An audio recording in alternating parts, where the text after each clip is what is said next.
നോവലിസ്റ്റും ചെറുകഥാകൃത്തുമാണ് KR Meera. കേന്ദ്ര സാഹിത്യ academy പുരസ്കാരം, കേരള സാഹിത്യ അക്കാദമി പുരസ്കാരം, ഓടക്കുഴൽ പുരസ്കാരം, വയലാർ അവാർഡ് തുടങ്ങി നിരവധി പുരസ്കാരങ്ങൾ നേടിയിട്ടുണ്ട്. പ്രശസ്ത മാധ്യമ പ്രവർത്തകയും സാമൂഹിക പ്രവർത്തകയുമാണ് R. പാർവതി ദേവി. ബാലസാഹിത്യ കൃതികളുടെ രചയിതാവ് കൂടിയാണ് R. പാർവതി ദേവി. സംഭാഷണത്തിനായി രണ്ടുപേരെയും സാദരം ക്ഷണിക്കുന്നു. പ്രിയമുള്ളവരെ, എല്ലാവർക്കും നമസ്കാരം. നമുക്ക് ആരംഭിക്കാൻ തോന്നുന്നു. നമ്മുടെ ഒപ്പമുള്ളത് ശ്രീമതി KR മീര. ഈ ഒരു സദസ്സിന് യാതൊരു തരത്തിലും പരിചയപ്പെടുത്തൽ ആവശ്യമില്ലാത്ത മീരയാണ് ഇന്ന് നമ്മുടെ ഒപ്പം ഉള്ളത്. മീരയുടെ കഥയെഴുത്തിൻ്റെ വഴികൾ, കഥാപാത്രങ്ങൾ, ജീവിതം, ജീവിത സമീപനം, കാഴ്ചപ്പാട്, രാഷ്ട്രീയ നിലപാട്, ഇതെല്ലാം തന്നെ നമുക്ക് ചർച്ച ചെയ്യാമെന്ന് തോന്നുന്നു. മീരയെ എന്നെ സംബന്ധിച്ചിടത്തോളം വളരെ വ്യക്തിപരമായി പറഞ്ഞാൽ പത്രപ്രവർത്തകർ എന്നുള്ള നിലയ്ക്കുള്ള ബന്ധമുണ്ടായിരുന്നു. അതിനപ്പുറത്ത് മീരയുടെ കഥകളുടെ എഴുത്തിൻ്റെ ഒരു ആരാധികയാണ്. ഏറ്റവും എൻ്റെ ഒരു സഹോദരി, ഒരു അനിയത്തി തന്നെയാണ് മീര. അതുകൊണ്ട് തന്നെ വ്യക്തിപരമായും വളരെ വളരെ സന്തോഷത്തോടു കൂടിയാണ് ഈ പരിപാടിയിൽ പങ്കെടുക്കുന്നത്. അതിന് സാഹിത്യ അക്കാദമിയോടുള്ള കൃതജ്ഞത, നന്ദി ആദ്യം തന്നെ പറയുകയാണ്. അപ്പോൾ നമുക്ക് തുടങ്ങാം എന്ന് തോന്നുന്നു. മീര നോവലുകൾ എഴുതിയിട്ടുണ്ട്, കഥകൾ എഴുതിയിട്ടുണ്ട്. കൂടാതെ 2 പ്രോസ്, ഗദ്യം 2 പുസ്തകങ്ങളും എഴുതിയിട്ടുണ്ട്. ഒന്ന് മീരയുടെ ജീവിതത്തിൽ പരിചയപ്പെട്ട വ്യക്തികളെക്കുറിച്ചുള്ള ഒരു പുസ്തകമാണ്. മറ്റൊന്ന് കഥയെഴുത്ത് എന്ന നിലയിൽ കഥകളെക്കുറിച്ച്, കഥയിലേക്ക് വന്ന വഴികളെക്കുറിച്ച്, ജീവിതത്തിൻ്റെ വഴികളെക്കുറിച്ച്, അതൊരു ആത്മകഥാപരമാണ് എന്ന് വേണമെങ്കിൽ പറയാവുന്ന തരത്തിലുള്ള ഒരു പുസ്തകം. അത് കൂടാതെ നിരവധി നോവലുകളും നിരവധി കഥകളും.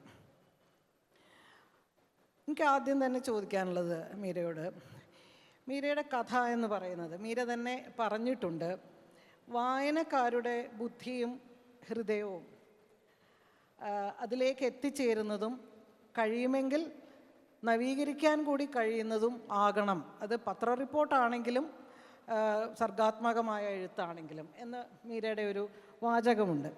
അത് എത്രമാത്രം, എങ്ങനെയാണ് അതിനെക്കുറിച്ച് കാണുന്നത്? എന്താണ് മീരയുടെ എഴുത്തിന് ഒരു ലക്ഷ്യം ഉണ്ടോ? അതെന്താണ്? പ്രിയപ്പെട്ടവരെ, നമസ്കാരം. ഈ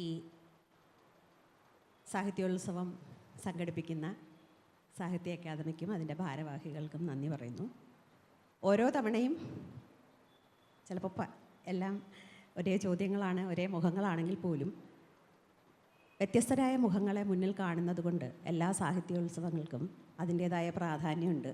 അത് എഴുത്തുകാരി എന്ന നിലയിലും വായനക്കാരി എന്ന നിലയിലും ഒരു വലിയ സന്തോഷവും തുറസുമായി അവസരവുമായി അനുഭവപ്പെടാറുണ്ട് എന്ന് ഓർമ്മിപ്പിക്കുന്നു.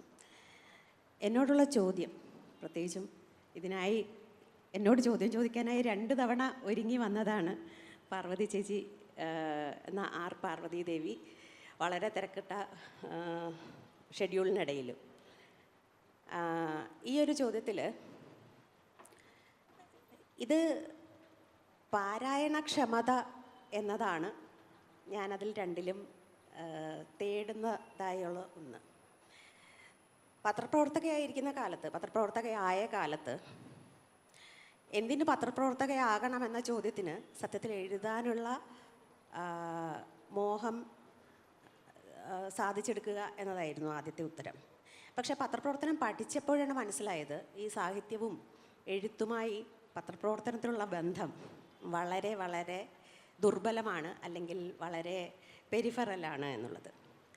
എങ്കിലും ഒരു റിപ്പോർട്ട് എഴുതുമ്പോൾ സർഗാത്മകമായതെന്തോ ഒന്ന് ആ റിപ്പോർട്ടിനെ കുറച്ചുകൂടി ശോഭിപ്പിക്കുന്നതായും കുറച്ചുകൂടി വായനക്കാരിലേക്ക് എത്തിക്കുന്നതായും എനിക്ക് അനുഭവപ്പെട്ടിട്ടുണ്ട്. എഡിറ്റിങ്ങിൻ്റെ പാഠങ്ങൾ ഉൾക്കൊള്ളുമ്പോൾ ഭാഷ എങ്ങനെയാണ് നമ്മുടെ ഹൃദയങ്ങളെ തൊടുന്നത് എന്നത്, ഭാഷ എങ്ങനെയാണ് നമ്മുടെ ബുദ്ധിയെ സ്പർശിക്കുന്നതെന്ന് തിരിച്ചറിഞ്ഞു കഴിയുമ്പോൾ ഒരു വളരെ വരണ്ട ന്യൂസ് റിപ്പോർട്ടിൽ പോലും ഒരു അതിലേറെ മുള്ളും മുരടുമുള്ള ഒരു പ്രസ് കോൺഫറൻസ് പോലും റിപ്പോർട്ട് ചെയ്യുമ്പോൾ വളരെ ആകർഷകമാക്കാം എന്ന് തിരിച്ചറിഞ്ഞിട്ടുണ്ട്. ആ പാരായണക്ഷമത എന്നത് ഇല്ലെങ്കിൽ പിന്നെ നമ്മൾ എഴുതുന്നതൊക്കെ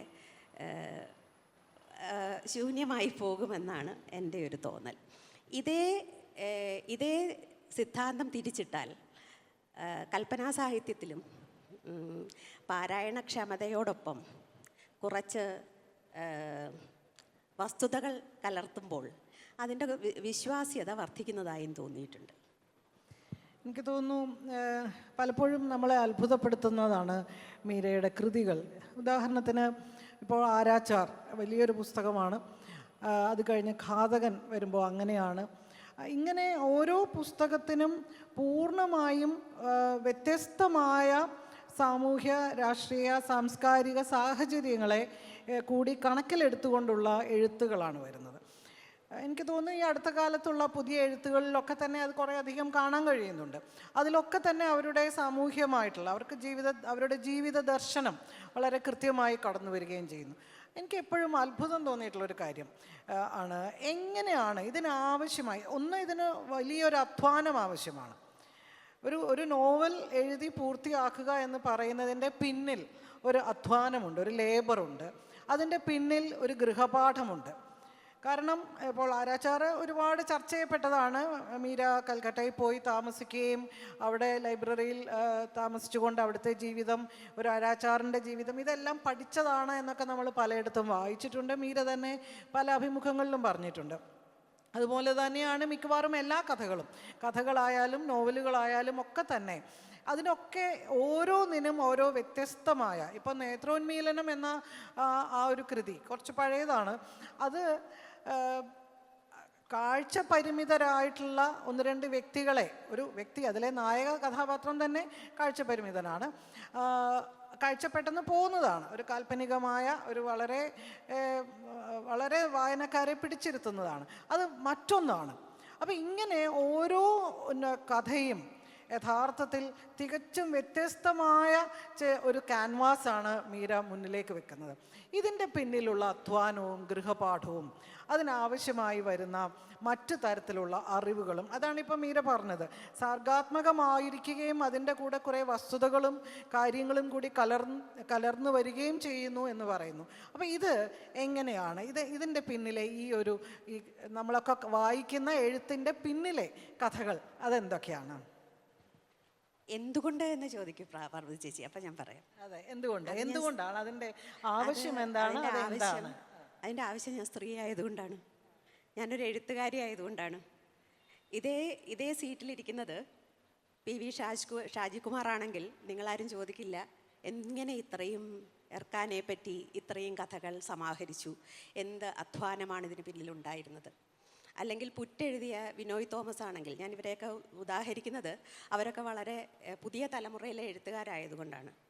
അവരുടെ അധ്വാനവും ഒരു പുരുഷൻ എഴുതുമ്പോഴുള്ള ആ ആണെഴുത്തുകാരൻ്റെ വിഭവ സമാഹരണവും അധ്വാനവും ഒക്കെ വളരെ ബൈ ഡീഫോൾട്ട് ഒരു പുരുഷന് സാധിക്കുന്നതാണെന്നും, ഒരു സ്ത്രീയെ സംബന്ധിച്ചിടത്തോളം ഈ അടുക്കളയിൽ ഒതുങ്ങുന്ന അല്ലെങ്കിൽ വീട്ടിലൊതുങ്ങുന്ന കഥകൾക്കപ്പുറം എഴുതുന്നുണ്ടെങ്കിൽ അതെങ്ങനെ എഴുതി, എവിടെ നിന്ന് എഴുതി, ആരുടെ സഹായത്താൽ എഴുതി, എത്രത്തോളം നിങ്ങൾ മറ്റുള്ളവരുടെ സഹായം സ്വീകരിച്ചു എന്നുള്ള ചോദ്യങ്ങൾക്കൊക്കെ ഉത്തരം പറയാൻ നമ്മൾ ബാധ്യസ്ഥരാണെന്നും കൂടി ഈ ചോദ്യത്തിൽ നിന്ന് ഞാൻ പാർവതി ചേച്ചിയുടെ ചോദ്യത്തെ കുറ്റം പറയുകയല്ല. പക്ഷേ ഞാനിതെല്ലാ സാഹിത്യോത്സവങ്ങളിലും എല്ലാ ഇൻറ്ററാക്ഷൻസിലും നേരിടുന്ന ഒരു ചോദ്യം എന്ന നിലയിൽ ഇന്നും നമുക്കൊരു സ്ത്രീയുടെ ബുദ്ധിശക്തിയെ അംഗീകരിക്കാനുള്ളൊരു ബുദ്ധിമുട്ട് ഉണ്ട് എന്ന തിരിച്ചറിവിൻ്റെ പേരിലാണ് ഞാൻ പിന്നെയും വ്യത്യസ്തമായ പശ്ചാത്തലവും വ്യത്യസ്തമായ കഥാസന്ദർഭങ്ങളും തിരയുന്നത് എന്ന് മാത്രമാണ് ഞാൻ പറയുന്നത്.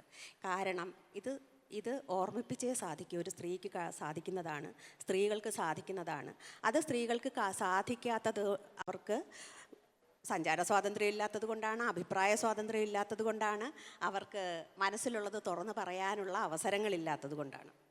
ഇത് എനിക്ക് തോന്നുന്നു മീര തന്നെ എഴുതിയിട്ടുണ്ട്. ഒരു സഹപ്രവർത്തകൻ പറഞ്ഞുവെന്ന്, അടുക്കളയിൽ നിന്ന് വരാന്ത വരെ മാത്രമാണ് ഒരു സ്ത്രീയുടെ എഴുത്ത്. ആദ്യ കഥ സർപ്പയജ്ഞം എന്നൊരു കഥ ആദ്യമായി ഒരു മുഖ്യധാര പ്രസിദ്ധീകരണത്തിൽ അച്ചടിച്ച് വന്നപ്പോൾ സഹപ്രവർത്തകനായ ഒരു പത്രപ്രവർത്തകൻ പറഞ്ഞതാണ്, ഞാൻ ഈ പെണ്ണുങ്ങളുടെ കഥയൊന്നും വായിക്കാറില്ല. കാരണം ഈ പെണ്ണുങ്ങൾ എഴുതുന്ന കഥകളെല്ലാം അടുക്കളയിൽ തുടങ്ങി വരാന്തയിൽ അവസാനിക്കുന്നതാണ്. ഈ വരാന്തയിൽ അവസാനിക്കുന്ന കഥകളിൽ വാസ്തവത്തിൽ പുരുഷന്മാർ ലോകം മുഴുവൻ ചുറ്റി നടന്നുണ്ടാക്കുന്ന കഥകളിലുള്ള അതേ ഫിലോസഫിയും അതിൻ്റെ ആറ്റിക്കുറുക്കിയ കണ്ടെത്തലുകളുമൊക്കെ ഉണ്ട് എന്നുള്ളത് അദ്ദേഹം തിരിച്ചറിഞ്ഞിട്ടില്ല. കാരണം അദ്ദേഹം അത്ര സെൻസിറ്റീവായൊരു വായനക്കാരനായിരുന്നില്ല എന്ന് വേണം കരുതാൻ. സത്യത്തിൽ എനിക്ക് എപ്പോഴും തോന്നാറുണ്ട്, വലിയ വലിയ ഇതിഹാസങ്ങളൊക്കെ എഴുതിയ എഴുത്തുകാരും ചെറിയ ചെറിയ കഥകൾ എഴുതിയ എഴുത്തുകാരികളും അവരുടെ കൃതികളും തമ്മിൽ താരതമ്യപ്പെടുത്തുമ്പോൾ ഈ വലിയ വലിയ ഇതിഹാസങ്ങൾ എഴുതി ആറ്റിക്കുറുക്കിയെടുത്ത അതേ തത്വമാണ്, അതേ സാരമാണ്, ജീവിത തത്വമാണ് സത്യത്തിൽ ഈ ചെറിയ കഥകളിലൂടെ വീടിനകത്തിരുന്ന് സ്ത്രീകൾ നിരീക്ഷിച്ച് കണ്ടെത്തിയിട്ടുള്ളത് എന്നത് അത്ഭുതപ്പെടുത്തുന്നൊരു കാര്യമാണ്. പണ്ട് ബുദ്ധൻ്റെ ഒരു കഥയുണ്ടല്ലോ, ഈ ബുദ്ധനും വാനരനുമായി തർക്കമുണ്ടായപ്പോൾ വാനരൻ ബുദ്ധനെ വെല്ലുവിളിച്ചു, ആരാണ് ലോകത്തിൻ്റെ അങ്ങേയറ്റം കണ്ടിട്ട് തിരിച്ചു വരുന്നത് എന്ന്. അങ്ങനെ വാനരൻ ആകാശങ്ങൾക്ക് മുകളിലൂടെ ഊളിയിട്ട് ലോകത്തിൻ്റെ അറ്റം കണ്ടെത്താൻ പുറപ്പെട്ടു. തിരികെ വന്നു, അവിടെ അങ്ങനെ അറ്റം കണ്ടെത്തി. അപ്പോൾ അഞ്ച് തൂണുകളിൽ അവസാനിക്കുന്നതായാണ് കണ്ടത് ലോകം. അദ്ദേഹത്തിൻ്റെ പാത അവിടെ അവസാനിച്ചു. ആ പാത അവിടെ അവസാനം കണ്ടെത്തി എന്നതിന് തെളിവായി ആ 5 തൂണുകളിൽ ഒരു വര വരച്ചിട്ടാണ് ഈ വാനരൻ തിരികെ വന്നത്. വന്നു കഴിഞ്ഞ് ബുദ്ധനോട് പറഞ്ഞു, ഞാൻ ആ ലോകത്തിൻ്റെ അറ്റം കണ്ടിട്ട് വരികയാണെന്ന് പറഞ്ഞപ്പോൾ ബുദ്ധൻ തൻ്റെ കൈ ഉയർത്തി കാണിച്ചു. വാനരൻ വരച്ച വര അദ്ദേഹത്തിൻ്റെ വിരലുകളിലുണ്ടായിരുന്നു. നീ എൻ്റെ കൈ വിട്ടെവിടെയും പോയിട്ടില്ല എന്നതിൻ്റെ തെളിവായിരുന്നു, എന്ന ഒരു പ്രഖ്യാപനമായിരുന്നു അത്. അതുപോലെ ഈ യാത്ര ചെയ്ത് ഒരുപാട് കഥകളൊക്കെ കണ്ടെത്തുന്ന പുരുഷന്മാരാരും തന്നെ വീട് വിട്ടു പോയിട്ടുള്ളവരല്ല. അവരെപ്പോഴും വീട്ടിലകത്തെ കഥകൾ തന്നെയാണ് ഈ പറഞ്ഞിട്ടുള്ളത് എന്നുള്ളതാണ് അതിൻ്റെ നമ്മൾ വളരെ സൂക്ഷ്മമായി നിരീക്ഷിക്കുമ്പോൾ കണ്ടെത്താൻ സാധിക്കുന്നത്. അതേസമയം വീട്ടിലിരുന്ന്, അടുക്കളയിലിരുന്ന്, കിടപ്പുമുറിയിലിരുന്ന് പറഞ്ഞിട്ടുള്ള കഥകൾ മനുഷ്യൻ്റെ ഏറ്റവും പ്രാഥമികമായ അല്ലെങ്കിൽ ഏറ്റവും പ്രൈമൽ എന്ന് പറയാവുന്ന അവസ്ഥകളുടെ ചിത്രീകരണവുമായിട്ടുണ്ട്. അതുകൊണ്ട് പക്ഷെ എനിക്ക് അന്നതൊരു വലിയ വാശിയായി തോന്നി, അതൊരു വലിയ വെല്ലുവിളിയായിരുന്നു. 21-ാം നൂറ്റാണ്ടായിട്ടും സ്ത്രീകൾക്ക് അങ്ങനെ വീടിന് വരാന്ത വിട്ട് പുറത്തു പോയി ഒരു കഥ എഴുതാനുള്ള സാധ്യതയില്ലേ, സ്കില്ലില്ലേ, അതിനുള്ള ധൈര്യമില്ലേ എന്നൊക്കെയുള്ളൊരു ചോദ്യം ചെയ്യലായി തോന്നി. ഒരു ആവശ്യവുമില്ലാതെ ആരും നിർബന്ധിക്കാതെ ഞാനത് ഏറ്റെടുത്തു. എനിക്കതൊരു എന്നെ തന്നെ ബോധിപ്പിക്കണമെന്നുണ്ടായിരുന്നു. എൻ്റെ പ്രായത്തിലുള്ള പുരുഷന്മാരെഴുതാത്ത തരം കഥകൾ, അവർ എഴുതുന്ന തരം കഥകളാണെങ്കിൽ അവരെഴുതുന്നതിനേക്കാൾ അല്പം കൂടി വ്യത്യസ്തമായി എഴുതണമെന്ന്. ഇപ്പോൾ സ്ത്രീകളുടെ കാര്യം പറഞ്ഞുകൊണ്ട് ഞാൻ ചോദിക്കുകയാണ്, ഇപ്പോൾ മീരയുടെ മാത്രം കാര്യമല്ല, പൊതുവേ നമ്മുടെ എഴുത്തുകാരികൾ, ഇപ്പോൾ മാധവിക്കുട്ടിയും ഒരു പക്ഷേ സുഗതകുമാരിയെയും ഒഴിച്ചു നിർത്തിയാൽ, അത് ഗ്രേസി ആയാലും ചന്ദ്രമതി ആയാലും ഗീതാഹിരണ്യനായാലും ലളിതാ ലെനിനായാലും, എനിക്ക് തോന്നുന്നു ഇവർക്കൊക്കെ തന്നെ, ഈ എഴുത്തുകാർക്ക് എല്ലാവർക്കും തന്നെ ഏകദേശം നമ്മൾ നോക്കുമ്പോൾ അവരുടെ ജീവിതത്തിൽ, അവരുടെ സർഗാത്മക ജീവിതത്തിൽ ഒരു ഇടവേളയുണ്ട്. ഇപ്പോൾ പുരുഷന്മാരിപ്പോൾ നമ്മൾ OV വിജയനോ അല്ലെങ്കിൽ മുകുന്ദനോ MT ഒക്കെ നോക്കുമ്പോൾ അവരുടെ 30കളിൽ ഒരു പക്ഷേ 20കളിൽ തന്നെ ആണ് അവരുടെ ഏറ്റവും മനോഹരവും ഉജ്ജ്വലവും തീക്ഷ്ണവുമായ കഥകളും ഒക്കെ എഴുതിയത് അവർ ആ പ്രായത്തിലാണ്. പക്ഷെ പലപ്പോഴും സ്ത്രീകൾക്ക് ആ ഒരു ഘട്ടം എന്ന് പറയുന്നത് അവരുടെ കുടുംബം, വിവാഹം, മക്കൾ, ഇത്തരം കാര്യങ്ങളിൽ ഒരു ഇടവേള എടുക്കേണ്ടി വരുന്നുണ്ട്. ഞാൻ മനസ്സിലാക്കുന്നത് മീരയ്ക്ക് വിവാഹത്തിന് ശേഷം അങ്ങനെ ഒരു ഇടവേള ഉണ്ടായിട്ടില്ല. മീരയുടെ ജീവിതം ഞാൻ മനസ്സിലാക്കിയത് ഏതാണ്ട് 5-6 വയസ്സ് മുതൽ തന്നെ എഴുതുക, വായിക്കുക, ധാരാളം വായിക്കുക, ആർത്തി പിടിച്ച് വായിക്കുക, കണ്ണിൽ കണ്ടതെല്ലാം വായിക്കുക. പിന്നെ ആ കാലഘട്ടം, ഞാനും ഒക്കെ ഉൾപ്പെടുന്ന ആ കാലഘട്ടത്തിലെ സോവിയറ്റ് സാഹിത്യം, ബാലസാഹിത്യം, ഇതൊക്കെ വായിക്കുക. പിന്നീട് പൂമ്പാറ്റ, അമ്പിളിയമ്മാവൻ, ഇങ്ങനെ മുഴുവനും വായിച്ചു തീർക്കുക. ആ വായനയുടെ ഭാഗമായി തന്നെ എഴുതുക. അപ്പോൾ ഞാൻ മനസ്സിലാക്കിയത് ഒരു 5-6 വയസ്സ് മുതൽ തന്നെ മീര എഴുതുമായിരുന്നു എന്നാണ്. കഥ എഴുതുക, കവിത എഴുതുക, പ്രസംഗ മത്സരം, ഉപന്യാസ മത്സരം, ഇങ്ങനെ സാഹിത്യത്തിൻ്റെ എല്ലാ മേഖലകളിലും മീര വളരെ സജീവമായിരുന്നു. പിന്നീട് എനിക്ക് ശരിയാണെന്ന്, തെറ്റാണെങ്കിൽ തിരുത്തുക, ഡിഗ്രി കഴിഞ്ഞിട്ട് ഒരു സമയത്ത് പിന്നെ ഒരു ഇടവേള ഉണ്ടായി എന്നാണ് ഞാൻ മനസ്സിലാക്കുന്നത്. അങ്ങനെ ഉണ്ടായോ? അത് കുടുംബം എന്ന് പറയുന്നത് ഒരു എഴുത്തിനെ ഒരു തരത്തിലും ബാധിക്കാതെ മുന്നോട്ട് കൊണ്ടുപോകാൻ മീരയ്ക്ക് പറ്റിയോ? കുട്ടിക്കാലത്ത് എഴുത്തുകാരിയാകുക എന്നത് വലിയൊരു ലക്ഷ്യവും ഒരു വലിയ ആഗ്രഹവും അഭിലാഷവും ഒക്കെ ആയിരുന്നു. എൻ്റെ പ്രധാന കാരണം എൻ്റെ അമ്മയുടെ ഏറ്റവും അടുത്ത കൂട്ടുകാരി MD രത്നമ്മ ടീച്ചറാണ്. അപ്പോൾ ടീച്ചർ എഴുത്തുകാരിയാണ്. അമ്മയ്ക്ക് ടീച്ചറിനെ വലിയ ഇഷ്ടവും വലിയ ബഹുമാനമാണ്. അപ്പോൾ ടീച്ചറിനെ വായനക്കാരെ കണ്ടുമുട്ടുന്നത്, ടീച്ചറിനോടൊപ്പം യാത്ര ചെയ്യുമ്പോൾ പ്രസാധകരെ കാണുന്നതൊക്കെ അമ്മ വന്ന് വിവരിക്കുമ്പോൾ ഈ എഴുതുക എന്നതും എഴുത്തുകാരിയാകുക എന്നതും സാധാരണ മനുഷ്യരിൽ നിന്ന് കുറച്ചുകൂടി മെച്ചപ്പെട്ട എന്തോ ഒന്നാണെന്നും എനിക്കും അതാകണമെന്നും ഒരുപക്ഷെ അമ്മയുടെ മതിപ്പ് പിടിച്ചു പറ്റാനുള്ളൊരു ശ്രമമായിട്ടായിരിക്കും ഞാനന്ന് ശ്രമിച്ചത്. എനിക്കിപ്പോഴും ഓർമ്മയുണ്ട്, ടീച്ചർ നല്ല കോട്ടൺ സാരി പശയിട്ടുടുത്ത് ഞൊറിഞ്ഞുടുത്താണ് ടീച്ചർ നടക്കുക. മുടിയൊക്കെ ഇങ്ങനെ പുറകിൽ കെട്ടി വെച്ച്. അപ്പം ഞാൻ എപ്പോഴും വിചാരിക്കും ഞാൻ വളരുമ്പോൾ ഇങ്ങനെ ആയിരിക്കും, കോട്ടൺ സാരി ഞൊറിഞ്ഞുടുത്ത്. പക്ഷേ ടീച്ചറിന് അത് നന്നായിട്ട് ചേരും, കാരണം ടീച്ചറിന് നല്ല നീളവും നല്ല മെലിഞ്ഞിട്ടുമാണ്. അപ്പോൾ എനിക്ക് എപ്പോഴും അതായിരുന്നു ഒരു മാതൃക. എന്താവണമെന്ന് ചോദിച്ചാൽ തീർച്ചയായിട്ടും ഒരു എഴുത്തുകാരിയാകണമെന്നത് എൻ്റെ മനസ്സിൻ്റെ ഉള്ളിലെ ഒരു ആഗ്രഹമായിരുന്നു. പിന്നീട് 10-17 വയസ്സായപ്പോൾ, അപ്പോൾ ആദ്യകാലത്തൊക്കെ നമ്മൾ എഴുതുന്നത് ഇവരെല്ലാവരും, അമ്മയുടെ കുറേ കൂട്ടുകാരികളുണ്ട്, എല്ലാവരും എനിക്ക് അമ്മമാരെ പോലെയാണ്. എല്ലാവരും വളരെ ഭയങ്കരമായിട്ട് പ്രശംസിക്കും. അയ്യോ മീരക്കുട്ടി എന്തൊക്കെയാണ് എഴുതുന്നത്, ഈ പ്രായത്തിൽ ഇങ്ങനെ എഴുതുന്നല്ലോ, എന്തൊരു ഭാഷയാണ്. അപ്പോൾ ഇതൊക്കെ കേട്ടിട്ട് ഞാൻ വലിയ എഴുത്തുകാരിയാണെന്ന് എനിക്ക് തോന്നിയിട്ടുണ്ട്. നല്ല അഹങ്കാരം ഉണ്ടായിരുന്നു. അച്ഛനൊട്ടും താല്പര്യം ഉണ്ടായിരുന്നില്ല. അച്ഛൻ എപ്പോഴും പറയും ഈ എഴുത്തുകാരെന്ന് പറഞ്ഞാൽ ഭയങ്കര ദാരിദ്ര്യം പിടിച്ച ജീവിതമായിരിക്കും, ഒന്നും കാണില്ല, പട്ടിണിയായിരിക്കും, ഒരു ഡോക്ടർ ആകുന്നതാണ് സുഖമായി ജീവിക്കാൻ പറ്റിയ കാര്യം എന്നത്. പക്ഷേ എനിക്ക് പട്ടിണിയാണെങ്കിലും വേണ്ടില്ല, എഴുത്തുകാരിയായി വായനക്കാരുടെ കൈകളിൽ എൻ്റെ പുസ്തകങ്ങൾ ഇരിക്കുന്നതും എൻ്റെ പുസ്തകങ്ങൾ വായിച്ചവർ ആനന്ദിക്കുന്നതും ഒക്കെ ആയിരുന്നു എൻ്റെ വലിയ സ്വപ്നങ്ങൾ. പിന്നീട് 10-17 വയസ്സായപ്പോഴാണ് എനിക്കൊരു കാര്യം മനസ്സിലായത്. അന്ന് എഴുതിക്കൊണ്ടിരുന്ന ആളുകളുടെ അടുത്ത് അവരെ വെല്ലുവിളിക്കാനൊന്നുള്ള കോപ്പ് കയ്യിലില്ല.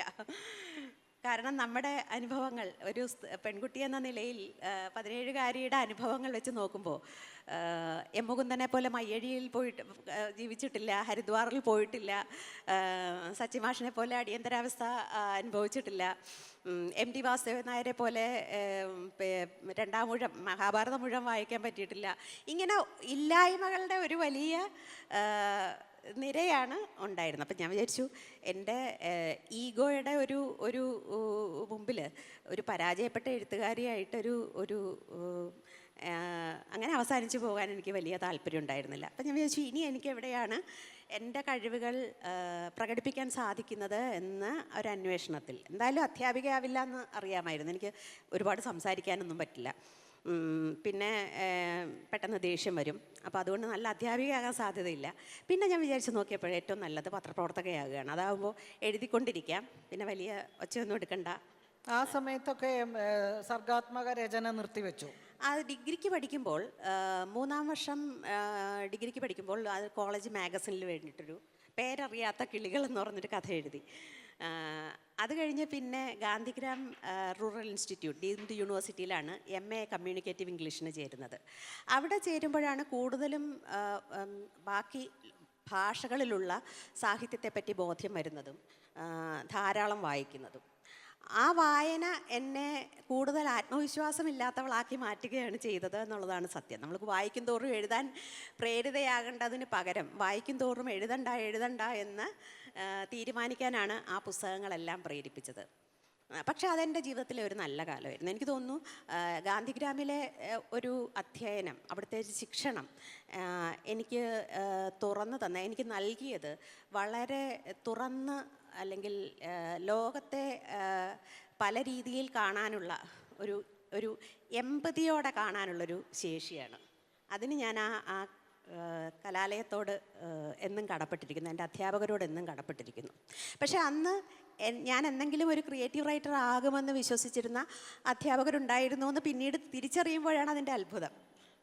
കുടുംബം അന്ന് അതാണ് ഞാൻ പറഞ്ഞത്, കുടുംബം ഒട്ടും അന്ന് അച്ഛൻ്റെ കീഴിലാണല്ലോ, അച്ഛനാണല്ലോ, അച്ഛൻ്റെ ഭരണത്തിന് കീഴിലാണല്ലോ, സിംഹാസനവും ചെങ്കോലും ഒക്കെ ആയിട്ട് നിൽക്കുന്ന, ശിക്ഷാദണ്ഡും ഒക്കെ ആയിട്ട് നിൽക്കുന്ന വലിയൊരു പാട്രിയാർക്കിൻ്റെ ഒരു പ്രജയായി ജീവിക്കുമ്പോൾ നമുക്ക് വലിയ ചോയ്സ് ഒന്നും ഉണ്ടായിരുന്നില്ല.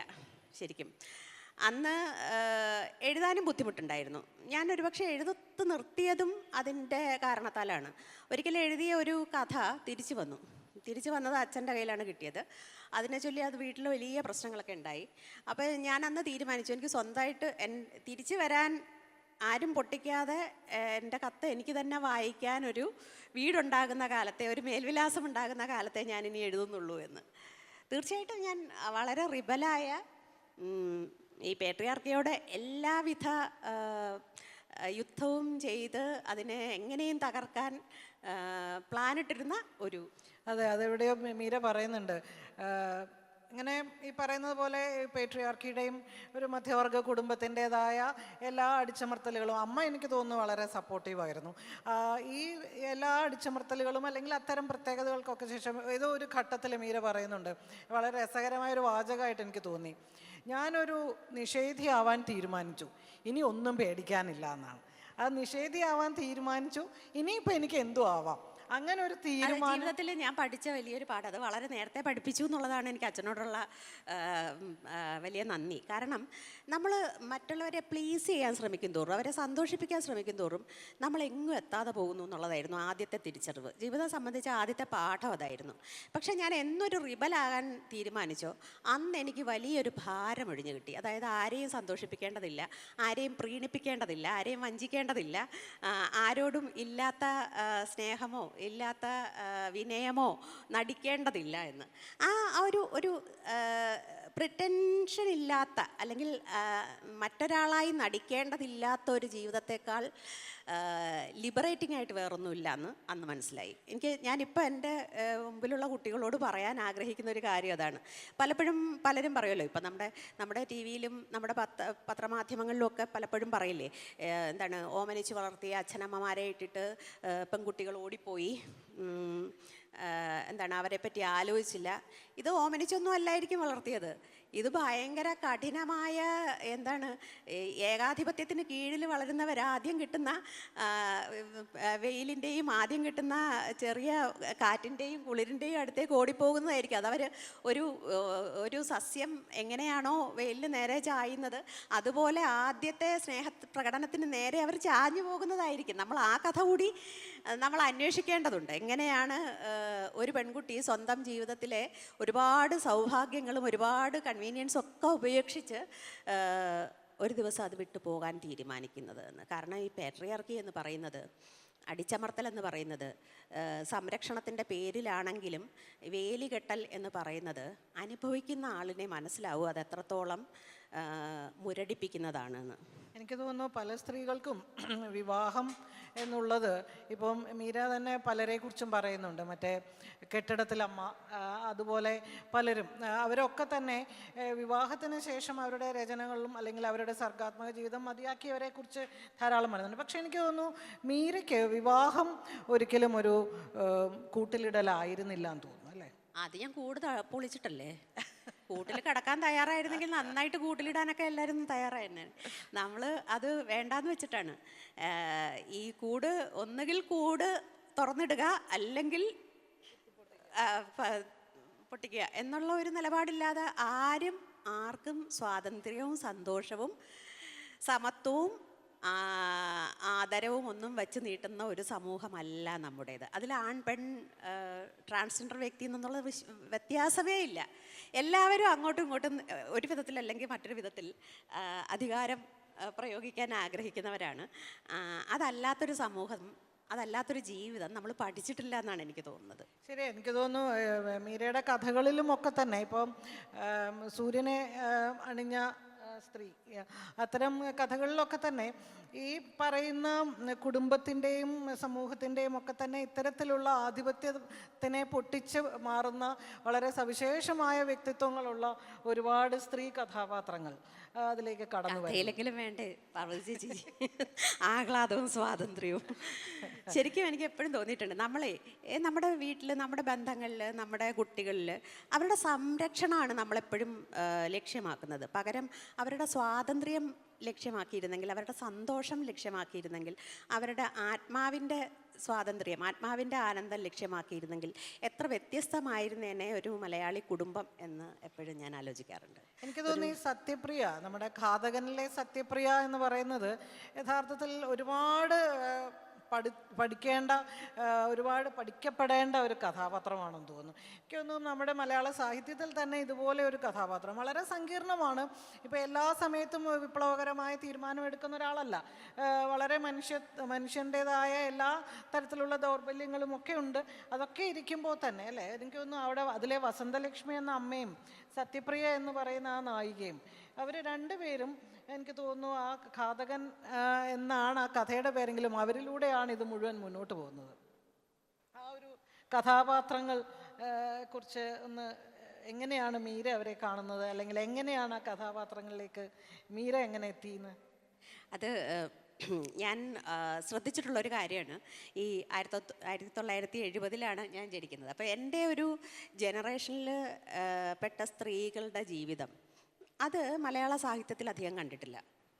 ഇംഗ്ലീഷ് സാഹിത്യത്തിൽ നമ്മൾ വായിക്കുന്ന പുസ്തകങ്ങളിൽ ഒരു ശരാശരി 70 ജനിക്കുന്നതെന്ന് പറഞ്ഞാൽ അടിയന്തരാവസ്ഥയുടെ ഒരു അനുരണനങ്ങൾ ഏറ്റുവളർന്ന ഒരു ജനറേഷൻ. അത് അടിയന്തരാവസ്ഥ നേരിട്ട് അനുഭവിച്ചിട്ടുണ്ടാവില്ല, പക്ഷേ അവരാ കാലത്ത് ജനിച്ചിരുന്നു. എങ്കിലും അതിന് പിന്നിലുണ്ടായിരുന്ന അതിന് ശേഷം മരം പെയ്തതൊക്കെയും അനുഭവിച്ച ഒരു ജനറേഷൻ. അവർക്ക് ശേഷം അവർ കണ്ടുമുട്ടിയ അടിയന്തരാവസ്ഥയ്ക്ക് ശേഷം ഉണ്ടായ രാഷ്ട്രീയ സാമൂഹികമായ ചലനങ്ങൾ, അതിനുശേഷം 80കളുടെ ഒരു പരിണാമം, 90കളുടെ പരിണാമം, 2000 ആണ്ടിലേക്ക് കടക്കുമ്പോഴുള്ള വ്യത്യാസം, നമ്മൾ മൊത്തത്തിലുള്ള സാമ്പത്തികമായ ഘടനയും രാജ്യത്തിൻ്റെ സമ്പദ് വ്യവസ്ഥയിലുള്ള മാറ്റവും സമ്പത്തിനോടുള്ള മനുഷ്യരുടെ, നമ്മുടെ സഹജീവികളുടെ മനോഭാവവും ഒക്കെ മാറിയ ഒരു സംവിധാനം. ഇതൊക്കെ എങ്ങനെയാണ് എന്നെപ്പോലെ ഒരു സ്ത്രീ അനുഭവിച്ചത് എന്നെപ്പോലെ ഒരുപാട് സ്ത്രീകൾ അനുഭവിച്ചത് എന്നതിന് കൃത്യമായൊരു രേഖപ്പെടുത്തൽ എവിടെയും കണ്ടില്ല, മുറിഞ്ഞ കഥകളല്ലാതെ. അങ്ങനെ അതുകൊണ്ടാണ് ഞാൻ ഘാതകൻ എഴുതാൻ ആഗ്രഹിച്ചത്. പിന്നെ എനിക്കത് എൻ്റെ ഒരു ആത്മകഥാംശം ഏറ്റവും കൂടുതലുള്ള ഒരു നോവൽ കൂടിയാണത്. ഞാനത് അങ്ങനെ ചോദിച്ചില്ല എന്നേ ഉള്ളൂ. കാരണം പ്രത്യേകിച്ചും സ്ത്രീകൾ എന്തെഴുതുമ്പോഴും ആ കഥാപാത്രം എഴുത്തുകാരിയാണോ എന്നിങ്ങനെ നിരന്തരം ചോദിക്കുന്ന ഒരു ക്ലീഷേ ചോദ്യം ഉള്ളതുകൊണ്ട് ഞാനത് ഒഴിവാക്കിയതാണ്. പക്ഷേ അത് സത്യത്തിൽ ആ ക്ലീഷേ ചോദ്യം അല്ല, അതൊരു തരം അറിവുകേടിൻ്റെ ചോദ്യമാണ്. എല്ലാ മനുഷ്യരും എഴുതുന്നതിൽ അവരുടെ ആത്മാംശം ഉണ്ടായിരിക്കും. അവരുടെ ഉള്ളിലുള്ളത് ഏതോ ഒരാൾ, ഒരുപക്ഷെ അവർക്ക് തന്നെ തിരിച്ചറിയാത്ത ഒരാൾ, ജെൻഡർ ഇല്ലാത്ത ഒരാൾ ആ എഴുത്തിൽ കൂടി സ്വയം വെളിച്ചത്ത് വരുന്നുണ്ടായിരിക്കും. അത് തിരിച്ചറിയുന്നില്ല എന്നുള്ളത് മാത്രമേ ഉള്ളൂ. സാധാരണ ഇപ്പോൾ പുരുഷൻ ഒരുപാട് അനുഭവങ്ങളുണ്ട്, ഒരുപാട് ആ അനുഭവങ്ങളൊക്കെ സ്വാംശീകരിക്കാൻ അറിയാനുള്ള സ്വാതന്ത്ര്യമുണ്ട്. കൂടുതൽ അനുഭവങ്ങളെന്ന് പറഞ്ഞാൽ പുരുഷനെ സംബന്ധിച്ചിടത്തോളം കിരീടത്തിലെ തൂവലുകളാണ് അല്ലേ? പ്രണയങ്ങളാവട്ടെ, പ്രണയഭംഗങ്ങളാകട്ടെ, വിവാഹങ്ങളാകട്ടെ, വിവാഹമോചനങ്ങളാവട്ടെ, അല്ലെങ്കിൽ കൊലപാതകങ്ങളാവട്ടെ, ജയിൽവാസങ്ങളാകട്ടെ, ഇതെല്ലാം പുരുഷനെ സംബന്ധിച്ചിടത്തോളം പച്ചയായ അനുഭവങ്ങൾ എന്ന് പറഞ്ഞ് നമ്മൾ കൊട്ടിഘോഷിക്കുന്നതാണ്. പക്ഷേ സ്ത്രീയെ സംബന്ധിച്ചിടത്തോളം ഒരു യാത്ര പറയാതെയുള്ള ഒരു യാത്ര പോലും വലിയൊരു സാഹസവും വലിയൊരു കുറ്റകൃത്യവുമായിട്ട് മാറുന്ന ഒരു സംഗതിയുണ്ട്. അതുകൊണ്ട് ഒരു സ്ത്രീയുടെ അനുഭവങ്ങൾക്ക് വലിയ പരിമിതികളും വലിയ വേലിക്കെട്ടുകളും ഉണ്ട്. അതിങ്ങനെ നിരന്തരം ഓർമ്മിപ്പിച്ചുകൊണ്ടേ ഇരിക്കാൻ ഈ ജനറേഷനിലുള്ളവർക്ക് ബാധ്യതയുണ്ട്. കാരണം നമുക്ക് പിന്നാലെ വരുന്ന ആളുകൾക്ക് ആ വേലിക്കെട്ടുകൾ നമ്മളെ തടഞ്ഞത്ര കടമ്പയാകാൻ പാടില്ല, വിലങ്ങാകാൻ പാടില്ല എന്ന നിർബന്ധമുള്ളതുകൊണ്ട് സാഹിത്യോത്സവങ്ങൾക്കുള്ള ഒരു വലിയ ഗുണം അതാണ്. അതിനോടുള്ള എൻ്റെ ഏറ്റവും വലിയ നന്ദി അതാണ്. അതിൽ പങ്കെടുക്കണമെന്നുള്ള ആഗ്രഹം അതുകൊണ്ടാണ്. ഇങ്ങനെ വന്ന് സ്റ്റേജിലിരുന്ന് പറയാൻ പറ്റുമല്ലോ. കുറച്ച് സ്ത്രീകൾ അവരുടെ ശബ്ദം കേൾപ്പിക്കാൻ അവർക്കൊരു സാധ്യതയുണ്ടല്ലോ. ഒരു മീറ്റിംഗ് ഒക്കെ ആണെങ്കിൽ പുരുഷന്മാരുടെ സ്വരം മാത്രമേ കേൾക്കുള്ളൂ. അവരെപ്പോഴും ഈ വളരെ കൺസർവേറ്റീവായ, വളരെ കൺവെൻഷനലായ പറഞ്ഞ് നൂറ്റൊന്ന് ആവർത്തിച്ചാലും മടുക്കാത്ത വളരെ യാഥാസ്ഥിതികമായ അഭിപ്രായങ്ങൾ തന്നെ പിന്നെ പല രീതിയിലും അടിച്ചേൽപ്പിച്ചിട്ട് പോവുകയാണ് പതിവ് എന്ന് ഞാൻ ആരോപിക്കുന്നു, എന്ന് ഞാൻ കുറ്റപ്പെടുത്തുന്നു. പക്ഷേ സ്ത്രീകൾ സംസാരിക്കുമ്പോൾ ഇതല്ലാതൊരു ജീവിതം ഉണ്ടല്ലോ, നമ്മൾ കാണാതുള്ള ഒരു കാഴ്ചയുണ്ടല്ലോ, ഇവരുടെ ചിന്തകൾ ഇങ്ങനെയൊക്കെയാണല്ലോ ഇപ്പോൾ എന്നെങ്കിലും തിരിച്ചറിയാനുള്ളൊരു സ്വാതന്ത്ര്യം, ഒരു സാധ്യത കേട്ടിരിക്കുന്ന എല്ലാവർക്കും ഉണ്ട് എന്നുള്ളതാണ്. ഞാൻ പറഞ്ഞു വന്നത് ഇതാണ്,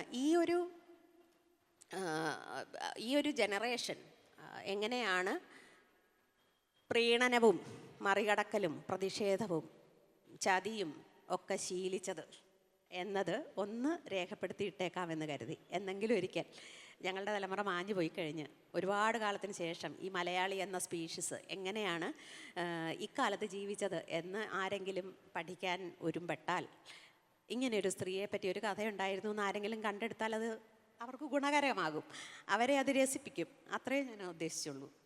ഈ കഥകളിലേക്ക് വന്നാൽ ഇപ്പോൾ ഈ ഘാതകനായാലും ആരാച്ചാരായാലും മറ്റ് എല്ലാം ഏതാണ്ട് എല്ലാം തന്നെ നമ്മൾ നോക്കുമ്പോൾ ഇപ്പോൾ ഖബറായാലും ഒക്കെ വളരെ ഘനീഭവിച്ച ഒരു ദുഃഖം ആ കഥകളിൽ ഉറഞ്ഞു നിൽക്കുന്ന പോലെ തോന്നാറുണ്ട്. ഒരു വേദനയാണ് ഈ പ്രത്യേകിച്ചും ഈ എഴുത്തിലൊക്കെ കാണുന്നത്.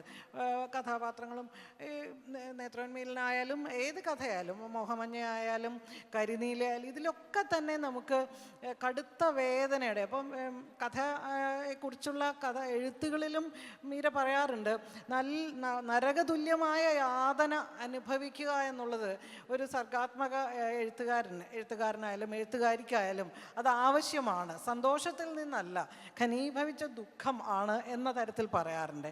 അത് ഞാൻ പറഞ്ഞു വരുന്നത്, ഇതൊക്കെ ഈ രചനകളിലൊക്കെ ഇത് കാണുമെങ്കിലും എന്നെ അത്ഭുതപ്പെടുത്തിയ ഒന്ന് കഥയെഴുത്ത് എന്ന പുസ്തകമാണ്. അത് ഞാൻ നേരത്തെ പറഞ്ഞ പോലെ അത് ഇവിടെ നിങ്ങളിൽ എത്ര പേര് അത് വായിച്ചിട്ടുണ്ടോ എന്ന് എനിക്കറിയില്ല. അതിലെ നർമ്മം എന്ന് പറയുന്നത് അതിമനോഹരമാണ്. വായിച്ച് ഞാനൊക്കെ ഒറ്റയ്ക്കിരുന്നത് ധാരാളം ചിരിച്ചു അത് വായിച്ചിട്ട്. അതിൽ ഓരോന്നും സ്വയം മീരയെ കളിയാക്കുന്നുണ്ട്, മീരയുടെ ജീവിതത്തെ കളിയാക്കുന്നുണ്ട്, മീരയുടെ എഴുത്തിനെ കളിയാക്കുന്നുണ്ട്.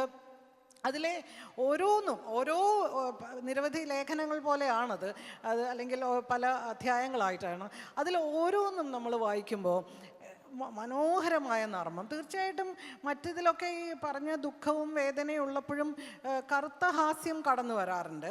പക്ഷേ ഇതിലെ ഈ നർമ്മം, ഞാൻ ചോദിക്കുന്നത്, ഈ നർമ്മത്തെക്കുറിച്ച് പലപ്പോഴും വലിയ വിവാദം ഉണ്ടാവാറുണ്ട്. സ്ത്രീകൾക്ക് നർമ്മം വഴങ്ങുന്നില്ല എന്നൊരു പലരും പറയാറുണ്ട്. കാരണം നമ്മൾ നോക്കുമ്പോൾ ഇപ്പം മലയാളത്തിലായാലും നർമ്മം എഴുതുന്ന സ്ത്രീകൾ വളരെ കുറവാണ്.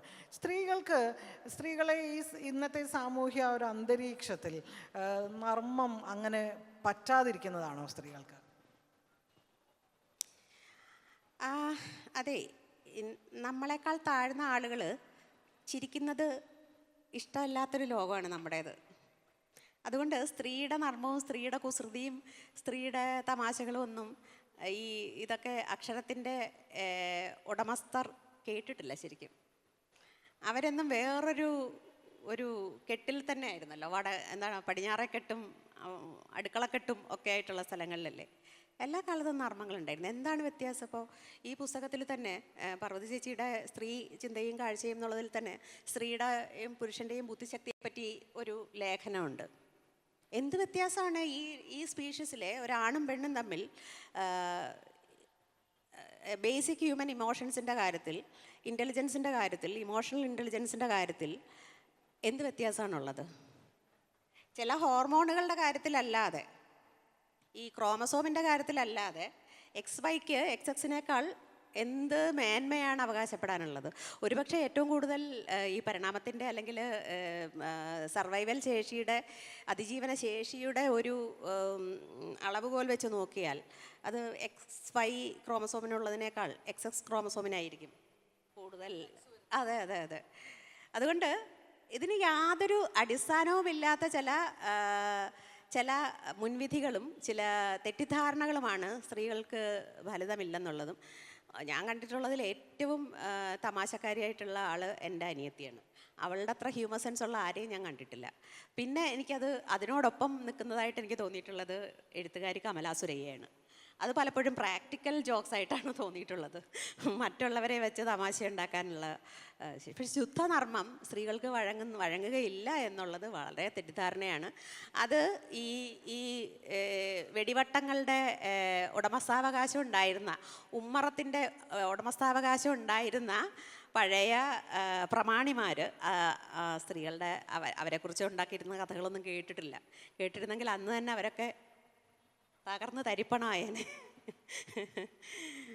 അപ്പോൾ സ്ത്രീകൾക്ക് നർമ്മം വഴങ്ങുന്നില്ല എന്നില്ല. പക്ഷേ എൻ്റെ കുടുംബത്തിൽ ഞാൻ എപ്പോഴും തോന്നിയിട്ടുണ്ട് വലിയ വളരെ വളരെ എന്താണ് വെല്ലുവിളിക്കുന്ന ഒന്നുമല്ല, പത്രഭാഷയൊന്നും എനിക്ക് കിട്ടുന്നില്ല അത് വിവരിക്കാൻ.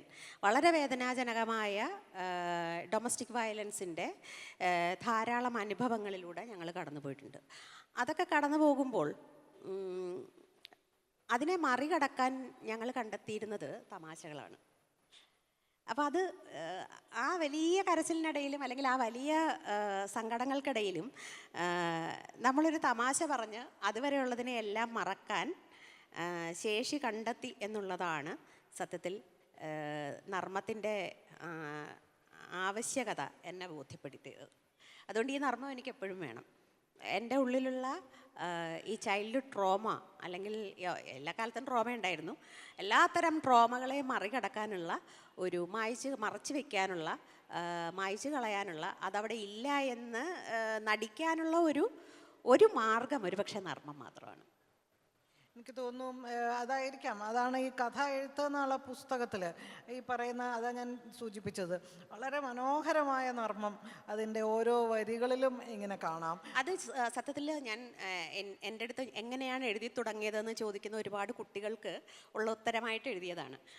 എങ്ങനെയാണ് എഴുതി തുടങ്ങിയത്, ആദ്യത്തെ കഥ എങ്ങനെയാണ് ഉണ്ടായതെന്നൊക്കെ ചോദിക്കുന്ന ഒരുപാട് കുട്ടികളുണ്ടായിരുന്നു. ഒരുപാട്, പ്രത്യേകിച്ച് നമ്മൾ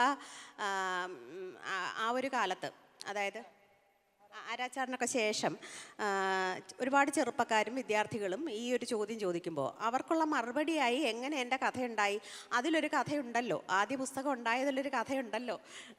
കാരണം MS ദിലീപ് എന്ന മനുഷ്യൻ, അതായത് എൻ്റെ ഭർത്താവ്, അത് എൻ്റെ കഥകൾ ഞാനറിയാതെ പ്രസിദ്ധീകരണങ്ങൾക്ക് അയച്ചു കൊടുത്തിരുന്നില്ലെങ്കിൽ ഒരുപക്ഷെ ഞാനിപ്പോൾ ഇവിടെ ഇരിക്കില്ലായിരുന്നു.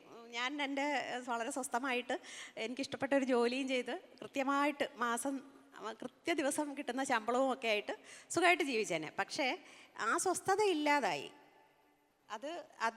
അതിന് കൊടുക്കേണ്ടി വന്ന വിലയാണ് എൻ്റെ ഓരോ കഥയും എന്ന് ഞാൻ എപ്പോഴും വിചാരിക്കാറുണ്ട്. പക്ഷെ ഞാൻ പറഞ്ഞു വന്നത് ഇതാണ്,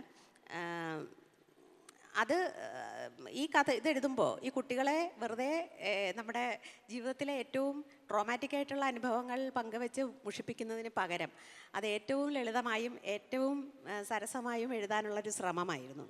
ശരിയാണ്, എഴുതിയത് ട്രോമയെക്കുറിച്ചാണ്. യഥാർത്ഥത്തിൽ കടന്നുപോയിട്ടുള്ള പലതരം പ്രതിസന്ധികളും ട്രോമയും ഒക്കെ തന്നെ. പക്ഷെ അതെല്ലാം ഈ പറയുന്ന ഒരു നർമ്മത്തിൻ്റെ ഭാഷയിൽ എഴുതാൻ കഴിഞ്ഞു എന്നുള്ളതാണ്. അതുപോലെ എനിക്ക് പിന്നെ മറ്റൊന്നും എനിക്ക് തോന്നിയിട്ടുള്ള ഒരു കാര്യം, ഈ ദുഃഖം, ഈ വേദന എന്നൊക്കെ ഈ പറഞ്ഞ പോലെയുള്ള അതും ഒരു ശരിയാണോ? ഈ പറയുന്ന വേദനയിൽ നിന്നാണോ ഈ കഥകൾ ഉണ്ടാകുന്നത്? അങ്ങനെയുണ്ടോ? അല്ല, ഞാനൊന്നും കഥ എഴുതിയിട്ടില്ലാത്തതുകൊണ്ട് ചോദിക്കുക, ഒരു സന്തോഷത്തിൽ നിന്ന് കഥ എഴുതാൻ പറ്റില്ലേ? സന്തോഷിച്ചെഴുതിയ കഥകളുണ്ട്, തീർച്ചയായിട്ടും ഉണ്ട്. ഇപ്പോൾ ഉദാഹരണത്തിന് ആവേ മരിയ എന്ന കഥാസമാഹാരം എടുക്കുമ്പോൾ അതിപ്പോൾ DC ബുക്സ് പുനഃപ്രസിദ്ധീകരിക്കുന്നു. ഇത്രയും കാലം അത് തൃശ്ശൂർ കറണ്ട് ബുക്സാണ് പ്രസിദ്ധീകരിച്ചിരുന്നത്. അപ്പോൾ ഞാൻ കഴിഞ്ഞ ദിവസം അതിങ്ങനെ ഒന്ന് മറിച്ച് നോക്കുകയായിരുന്നു. 20 വർഷത്തിന് ശേഷം ആ കഥകൾ ആലോചിക്കുമ്പോൾ ചില കഥകളൊക്കെ വായിച്ച് ഞാൻ തന്നെ ചിരിച്ചു. സ്വവർഗ സങ്കടങ്ങൾ, പിന്നെ സസന്ദേഹവും ആയിടും, അങ്ങനെയൊക്കെയുള്ള കഥകളൊക്കെ രസിച്ചെഴുതിയ കഥകളാണ്. ആനപ്പുരക്കൽ കേശവപിള്ള ആൻ്റണി അഥവാ AK ആൻ്റണി എന്ന് പറയുന്ന കഥയൊക്കെ വളരെ രസിച്ചെഴുതിയ കഥകളുണ്ട്. പക്ഷേ നൊന്തുരുകിയ കഥകളുണ്ട്. എനിക്ക് തോന്നുന്നു എനിക്ക് കുറച്ച് ബൈപോളാർ പ്രശ്നമുണ്ടെന്ന് തോന്നുന്നു. ചിലപ്പോഴൊക്കെ വളരെ ഹൈ ആയിരിക്കും, ചിലപ്പോഴൊക്കെ വളരെ ഗ്ലൂമി ആയിരിക്കും. സങ്കടം വന്നാൽ അങ്ങേയറ്റത്തെ സങ്കടമായിരിക്കും. എൻ്റെ അനിയത്തി എപ്പോഴും പറയും, സന്തോഷമായാലും സങ്കടമായാലും ദേഷ്യമായാലും ഞാനതിലങ്ങ് മുഴുകിപ്പോകുന്നു. അത് ശരിയാണ്. എനിക്കൊന്നും അതിൽ പൂർണ്ണമായി മുഴുകാതെ, പൂർണ്ണമായി അലിഞ്ഞു ചേരാതെ എനിക്കൊരു ചെറിയ ഒരു പാരഗ്രാഫ് പോലും എഴുതാൻ പറ്റാത്തതായ ഒരു ബുദ്ധിമുട്ട് എനിക്ക് എപ്പോഴും ഉണ്ട്.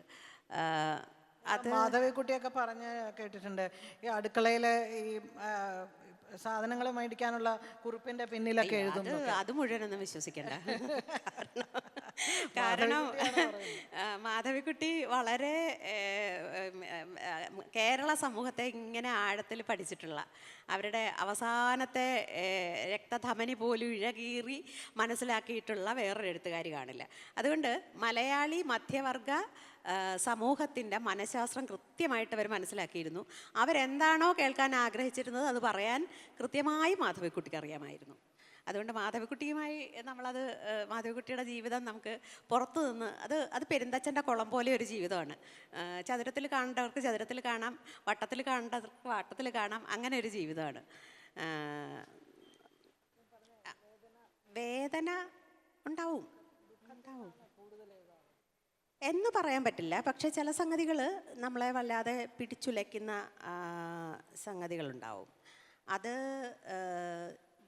പ്രായം കൂടി വരുന്തോറും തീർച്ചയായിട്ടും എന്നെ കൂടുതൽ, അതെനിക്ക് തോന്നുന്നു ഈ കാലം ഈ വിധത്തിൽ മാറുമെന്ന് അന്ന് പ്രതീക്ഷിക്കാതിരുന്നത് കൊണ്ടും ആവാം. പ്രത്യേകിച്ചും ഒരു സ്ത്രീകൾക്ക് നേരെയുള്ള ഹിംസ, ദുർബലരായ മനുഷ്യർക്ക് നേരെയുള്ള ഹിംസ എന്ന് പറയുന്ന വാക്കിൻ്റെ അർത്ഥം നമ്മൾ ഓരോ നിമിഷവും വാക്കുകൊണ്ട്, പ്രവൃത്തി കൊണ്ട്, കാഴ്ചകൾ കൊണ്ട്, എന്തിന് ഈ വിനോദോപാധികൾ കൊണ്ട് തന്നെയും അറിഞ്ഞുകൊണ്ടിരിക്കുമ്പോൾ, ഹിംസയാണ് വിനോദം, ഏറ്റവും വലിയ വിനോദം എന്നൊരവസരത്തിലേക്ക് എത്തി നിൽക്കുമ്പോൾ, ഒരവസ്ഥയിലേക്ക് എത്തി നിൽക്കുമ്പോൾ സത്യത്തിൽ കൂടുതൽ എന്താണ് ആ ട്രോമ വർദ്ധിച്ചു വരികയാണ് ചെയ്യുന്നത്. അതിൽ മുഴുകി പോകുന്നു എന്നുള്ളതാണ് എന്നെ അലട്ടുന്ന പ്രശ്നം. എനിക്ക് തോന്നുന്നു പിന്നെ ഇത് പറയുമ്പോൾ നമ്മുടെ ഇപ്പോൾ എനിക്ക് തോന്നുന്നു സാഹിത്യ അക്കാദമിയുടെ ഒരു സെഷനിലും ഉണ്ടായിരുന്നു എന്ന് തോന്നുന്നു, ഈ എഴുത്തുകാർക്ക് ഒരു ചേരി ആവശ്യമാണോ, അല്ലെങ്കിൽ എഴുത്തുകാർക്ക് സമൂഹത്തിനോട് ഉത്തരവാദിത്വം, ഇത് പണ്ട് മുതലേ ഉള്ള നമ്മുടെ ചർച്ചയാണ്.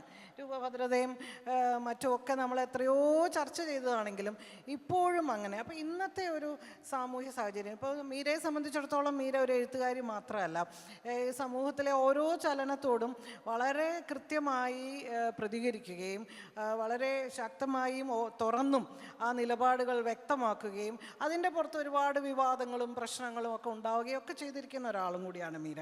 വെറുതെ ഇങ്ങനെ എഴുതി അവിടെ അവസാനിപ്പിക്കുന്ന ഒരാളല്ല. ആ ഒരു സാഹചര്യത്തിൽ ഇന്നത്തെ ഈ ഒരു കാലഘട്ടത്തിലെ ഒരു എഴുത്തുകാരി എന്നുള്ള നിലയ്ക്ക് ഉള്ള ഒരു ഉത്തരവാദിത്വം എങ്ങനെയാണെന്നും കൂടെ പറയാമോ? എഴുത്തുകാർക്ക് അങ്ങനെ പ്രത്യേകിച്ച് ഉത്തരവാദിത്വം ഇല്ല എന്നുള്ളതാണ് എഴുത്തിൻ്റെ ഒരു ഏറ്റവും വലിയ സന്തോഷം. ആരും നമ്മളോട് പറയാറില്ല നിങ്ങൾ എഴുതിയേ പറ്റൂ, ഞങ്ങൾക്ക് വായിച്ചേ പറ്റൂ, നിങ്ങൾ എഴുതിയില്ലെങ്കിൽ, ഇങ്ങനെ എഴുതിയില്ലെങ്കിൽ നിങ്ങളെ തൂക്കിക്കൊല്ലുമെന്നൊന്നും ആരും പറയില്ല. അതൊരു വലിയ ഭാഗ്യമാണ്. അതെന്നാണ് ഇനി അങ്ങനെ ആവുന്നതെന്നുള്ളതാണ് ഞാനിപ്പോൾ പേടിയോടെ കാത്തിരിക്കുന്നത്.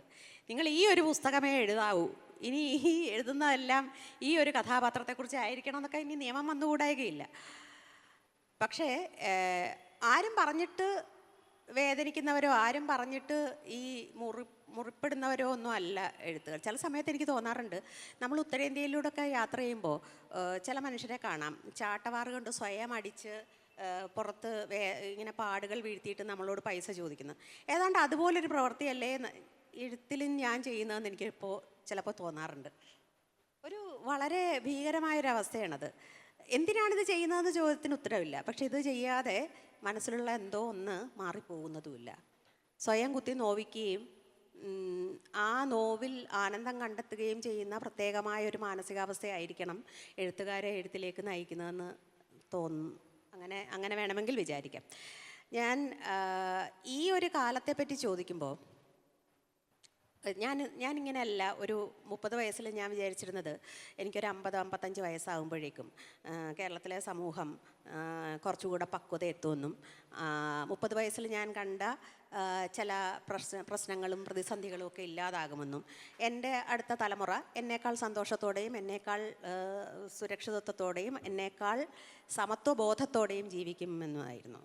ഇപ്പോൾ അതിനേക്കാളൊക്കെ സമത്വബോധം പിടിച്ചു വാങ്ങുന്ന ഒരു തലമുറയുണ്ട് കേട്ടോ, തീർച്ചയായിട്ടും. അവരെക്കുറിച്ച് എനിക്ക് വലിയ അഭിമാനവും വലിയ പ്രതീക്ഷയുമുണ്ട്. ഞാൻ അവരിൽ ഒരാളാകാൻ കൊതിക്കാറുണ്ട്. പക്ഷെ എന്നാലും നമുക്ക് ഒരു ജനസാമാന്യത്തിന് എപ്പോഴും പിന്നിലേക്ക് ഏതോ ഒരു വിദൂര ഭൂതകാലത്തിൽ ഏതോ ഒരു മായാ ലോകം സൃഷ്ടിച്ച് അവിടെ പോയി ജീവിക്കാൻ ആഗ്രഹിക്കുന്ന ഒരു ജനവിഭാഗത്തെ നമ്മൾ കണ്ടുകൊണ്ടിരിക്കുന്നു. പിന്നിലേക്കിങ്ങനെ ടൈമിൽ യാത്ര ചെയ്ത് ആ പഴയ കാലത്തെ തിരിച്ചു കൊണ്ടുവന്ന് അതെന്തോ വിശേഷപ്പെട്ടതായിരുന്നു എന്ന് ഓരോ നിമിഷവും ബോധ്യപ്പെടുത്താനുള്ളൊരു ശ്രമം നടക്കുന്നു. ഇത് സ്ത്രീയെ സംബന്ധിച്ചിടത്തോളം വളരെ അപകടകരമാണ്. സ്ത്രീ എന്ന് മാത്രമല്ല, എല്ലാ തരം ദുർബല വിഭാഗങ്ങൾക്കും വളരെ വളരെ വളരെ അപകടകരമായൊരു സംഗതിയാണ്. അല്ല, അപ്പോൾ ഈ ഒരു സാഹചര്യത്തെ ഒരു എഴുത്തുകാരി എന്നുള്ള നിലയ്ക്ക് ഞാൻ പറഞ്ഞത് അത് പറഞ്ഞു വന്നതെന്ന് മാറിപ്പോയി. അതായത് എഴുത്തുകാരി മാത്രമല്ല എന്ന് പാർവതി ചേച്ചി പറഞ്ഞു. എഴുത്തുകാരി മാത്രമല്ല എന്നുള്ളതല്ല, ഞാനൊരു പൗരൻ മാത്രമല്ല, എഴുത്തുകാരി കൂടിയാണെന്ന് വേണം പറയാൻ. ആദ്യം പൗരനാണ്, പിന്നീടാണ് എഴുത്തുകാരിയാവുന്നത്. അല്ലാതെ ആദ്യം എഴുത്തുകാരിയായിട്ട് പിന്നീട് പൗരനാകുകയല്ല. ആദ്യം പൗരനാകുകയും പിന്നീട് എഴുത്തുകാരിയാകുകയും ചെയ്യുന്ന, ഇപ്പോൾ ഒരു ബാങ്ക് ഉദ്യോഗസ്ഥൻ അല്ലെങ്കിൽ ഒരു രാഷ്ട്രീയ പ്രവർത്തകൻ ആദ്യം പൗരനാണ്. ഒരു ബാങ്ക് ഉദ്യോഗസ്ഥ ആദ്യം പൗരനാണ്. ആദ്യത്തെ അല്ലെങ്കിൽ ഏറ്റവും ബെയറസ്റ്റ് അവകാശം എന്ന് പറയുന്നത് ഈ നാട്ടിലെ ഒരു സിറ്റിസൺ എന്നുള്ളതാണ്. ആ സിറ്റിസണിൻ്റെ അവകാശങ്ങൾക്കപ്പുറം അതിനേക്കാൾ മറികടന്നിട്ടുള്ള ഒരവകാശങ്ങളും നമുക്ക് പിന്നെ കിട്ടുന്നില്ല, നമ്മുടെ മൗലികാവകാശങ്ങൾക്കപ്പുറം. പക്ഷെ സ്ത്രീകളെയും ട്രാൻസ്ജെൻഡർ വ്യക്തികളെയും ഒക്കെ സംബന്ധിച്ചിടത്തോളം ഈ മൗലികാവകാശങ്ങളാണ് ആദ്യമേ കവർന്നെടുക്കപ്പെടുന്നത്. അത് പലപ്പോഴും സംരക്ഷണത്തിൻ്റെ പേരിലോ അല്ലെങ്കിൽ സാമൂഹികമായ സ്വീകാര്യതയുടെ പേരിലോ ഒക്കെ ആയിരിക്കും. അങ്ങനെ വരുമ്പോൾ ഞാൻ ആദ്യം പൗരനാണ്, പിന്നീട് എഴുത്തുകാരി ആകുന്നുള്ളൂ എന്നുള്ളതാണ് സത്യം. പൗരൻ എന്ന നിലയിലും എഴുത്തുകാരി എന്ന നിലയിലും ഇന്ന വിധം പ്രവർത്തിക്കണമെന്നോ ഇന്ന രീതിയിൽ ശബ്ദിക്കണമെന്നോ ഇന്ന നേരത്ത് ശബ്ദിക്കണമെന്നോ ആരും എന്നോട് ആവശ്യപ്പെടാറില്ല. ആർക്കും എന്നോട് ആവശ്യപ്പെടാൻ അവകാശവുമില്ല, അധികാരവുമില്ല. പക്ഷേ എനിക്ക് ശബ്ദിക്കാനുള്ള അവകാശം എൻ്റെ ഭരണഘടന എനിക്ക് ഉറപ്പ് നൽകുന്നുമുണ്ട്. പക്ഷേ ഇന്നത്തെ ഒരു സാഹചര്യം നമ്മൾ ഈ കാണുന്നത് പോലെ ഒരു ഭയത്തിൻ്റെ ഒരു കമ്പിളി പുതപ്പ് ഇങ്ങനെ മൂടി തുടങ്ങിയിട്ടുണ്ടല്ലോ. ഇപ്പം അരുന്ധതി റോയുടെ പുസ്തകം നിരോധിക്കുന്നു. ഒരു സിനിമയ്ക്ക് ഒരു ഇനീഷ്യൽ ചേർത്താൽ ആ സിനിമ അല്ലെങ്കിൽ സെൻസർ ചെയ്യുന്നു. ഈ രീതിയിൽ അതിപ്പോഴുള്ള കാര്യമല്ല, ഇത് ഇന്ത്യ സ്വാതന്ത്ര്യം കിട്ടിയ കാലം തൊട്ട് അതിന് മുമ്പ് തൊട്ടുള്ള കാര്യമാണ്. എഴുത്തുകാരെ ഭയപ്പെടുക, അവരുടെ പുസ്തകങ്ങൾ നിരോധിക്കുക എന്നുള്ളത് എല്ലാ കാലത്തും ഒരു വലിയ അധികാരത്തിൻ്റെ പ്രകടനമായി കൊണ്ടു നടന്നിട്ടുള്ളതാണ്. അത് ഇന്നോ ഇന്നലെയോ തുടങ്ങിയ കാലമല്ല. പക്ഷേ ഇന്നത്തെ കാലത്ത് അത് കൂടുതൽ ഭയപ്പെടുത്തുന്നതാകുന്നത് ഇക്കാലത്ത് അത് നടന്നുകൂടാ എന്നുള്ളത് കൊണ്ടാണ്. കാരണം പഴയ കാലമല്ല, ഇന്ന് ഇതൊരു ഗ്ലോബൽ, മുഴുവൻ ലോകവും ഒരു വില്ലേജ് മാത്രമായിട്ട് ചുരുങ്ങിക്കഴിഞ്ഞു. നമുക്കറിയാത്ത വിധത്തിൽ ലോകം നമ്മുടെ മുമ്പിൽ തുറന്നു കഴിഞ്ഞു. നമ്മുടെ എല്ലാ തരത്തിലുള്ള പുരോഗതി ശാസ്ത്രരംഗത്തും സാമൂഹിക രംഗത്തും സാങ്കേതിക രംഗത്തും ഒക്കെ വന്നു കഴിഞ്ഞു. ക്ലോണുകളെ ഉണ്ടാക്കുന്ന ഒരു കാലം എത്തിക്കഴിഞ്ഞു. ഈ കാലത്ത് നിരോധനങ്ങൾ കൊണ്ടുവരുമ്പോഴാണ് അത് പരിഹാസ്യമാകുന്നത്. ഈ കാലത്ത് പിന്നെ എന്താണ്, പലതരം പൗരത്വത്തെപ്പറ്റി അല്ലെങ്കിൽ സ്വാതന്ത്ര്യത്തെപ്പറ്റി മതത്തെപ്പറ്റിയൊക്കെയുള്ള പഴയ ആശയങ്ങൾ പിന്നെയും പൊക്കിക്കൊണ്ടുവരുമ്പോഴാണ് അത് പരിഹാസ്യമാകുന്നത്. അതെ, അതാണ് അതിലേക്കുള്ളൊരു തിരിച്ചുപോക്കിലേക്ക് നമ്മൾ ഒരു ഭയത്തിൻ്റെ ഒരു അന്തരീക്ഷം സൃഷ്ടിച്ചുകൊണ്ട് സമൂഹത്തെ ആകെ തന്നെ 21-ാം നൂറ്റാണ്ടിൽ നിന്ന് തിരിച്ച് കൊണ്ടുപോകാനുള്ളൊരു ശ്രമമാണല്ലോ, അതിൻ്റെ ഭാഗമാണല്ലോ അത്. യഥാർത്ഥത്തിൽ എഴുത്തുകാർ ഇപ്പം നമ്മൾ ഉത്തരവാദിത്വം തീർച്ചയായിട്ടും ആരും അടിച്ചേൽപ്പിക്കുന്നില്ലെങ്കിൽ പോലും പുസ്തകങ്ങൾക്കും കലയ്ക്കും സമൂഹത്തിൽ ചലനങ്ങൾ സൃഷ്ടിക്കാൻ കഴിയുമെന്നുള്ളതുകൊണ്ടാണല്ലോ ഭരണാധികാരികൾ, പ്രത്യേകിച്ചും സ്വേച്ഛാധിപത്യ ഭരണാധികാരികൾ അതിനെ ഭയക്കുന്നത്. അപ്പോൾ തീർച്ചയായിട്ടും അതിനെ ഒരു പിടിച്ചു നിർത്താൻ കഴിയുന്ന തരത്തിലുള്ള ഒരു ശക്തി പുസ്തകങ്ങൾക്കുണ്ട് എന്ന് തന്നെയല്ലേ നമ്മൾ വിചാരിക്കേണ്ടത്. പുസ്തകങ്ങൾക്കുണ്ടാക്കുന്നത് വായനക്കാരാണ്, എഴുത്തുകാരല്ല. വായനക്കാരുടെ സമൂഹമാണ്. അവരുടെ സംഘടിതമായ പിന്തുണയാണ് വാസ്തവത്തിൽ പുസ്തകങ്ങളെ മഹത്തരമാക്കുന്നത്. അത് പറയുമ്പോഴേ ഞാൻ ചോദിക്കാം, മീരയുടെ വായനാ സമൂഹത്തെ എങ്ങനെയാണ് അതിൻ്റെ ചില സവിശേഷതകൾ പങ്കുവെക്കാൻ പറ്റുമോ? വായനയുടെ ഈ പുസ്തകങ്ങളിപ്പോൾ നിരവധി പുസ്തകങ്ങൾ ഇറങ്ങുന്നു, അതിനോടുള്ള സമീപനം, അതിനുള്ള റെസ്പോൺസ് എങ്ങനെയുണ്ട്? വലിയൊരു ആരാധക വൃന്ദം തീർച്ചയായും മലയാളി വായനക്കാരുണ്ട്. പിന്നെ ആരാധകർ എന്നുള്ള വാക്കേ ഞാൻ ഉപയോഗിക്കാറില്ല. ഞാൻ വിചാരിക്കുന്നത് അവരുടെ ചില അംശങ്ങളെ എൻ്റെ പുസ്തകങ്ങളിൽ അവർ കണ്ടെത്തുന്നു, അങ്ങനെ താതാത്മ്യപ്പെടുന്നു എന്നാണ്. ഞാനും അങ്ങനെയാണ് എനിക്ക് മുമ്പേ എഴുതിയ ആളുകളുടെ പുസ്തകങ്ങളിൽ എന്നെ കണ്ടെത്തിയിട്ടുള്ളതും അവരുമായി താതാത്മ്യപ്പെട്ടിട്ടുള്ളതും. പുതിയ തലമുറയിലെ വായനക്കാർ എന്നെ ഏറ്റവും കൂടുതൽ എനിക്ക് പ്രതീക്ഷയും പ്രചോദനവും പ്രേരണയും ഒക്കെ ആകുന്നത്, എന്നെ സ്നേഹിക്കപ്പെടുന്നതായിട്ട് എന്നെ ബോധ്യപ്പെടുത്തുന്ന അവരാണ്. അവരുടെ സ്നേഹത്തിൻ്റെ മുമ്പിലാണ് ഞാൻ തളർന്നു പോകുന്നത്. അതൊരു വലിയ സന്തോഷമാണ്. പിന്നെ വായനാ സമൂഹം എന്ന് പറയുന്നത് അതൊരു ഫിക്സഡ് ഡിപ്പോസിറ്റ് പോലെ ഒരു സംഗതിയൊന്നും അല്ല. അതൊരു വലിയ ഒന്നിച്ചുള്ളൊരു യാത്രയാണ്. ആ വഴിയിൽ ചിലരൊക്കെ വരും, ചിലരൊക്കെ പോകും, ചിലരൊക്കെ ഒപ്പം തന്നെ തുടരും, അതങ്ങനെ പോകും. അതിലപ്പുറം അവരെ സ്നേഹിക്കുക എന്നുള്ളതിനപ്പുറം എനിക്ക് വേറൊന്നും ചെയ്യാനില്ല. മറ്റു ഭാഷകളിലോ ഇപ്പോൾ ദേവിക ട്രാൻസ്ലേറ്റ് ചെയ്തിട്ടുണ്ട്, നിഷ സൂസൻ ഖബർ തർജ്ജമ ചെയ്തു.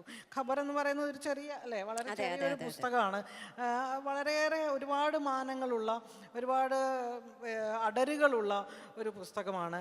അപ്പോൾ ഇതെല്ലാം തന്നെ തർജ്ജമ ചെയ്യപ്പെടുന്നുണ്ട്. പൊതുവിൽ മലയാളം പുസ്തകങ്ങൾ വിവർത്തനം ചെയ്യപ്പെടുന്നത് വളരെ കുറവാണ് എന്നൊരു അഭിപ്രായമാണ്. തമിഴിൽ ഏതാണ്ട് എല്ലാ പുസ്തകങ്ങളും വന്നു കഴിഞ്ഞു.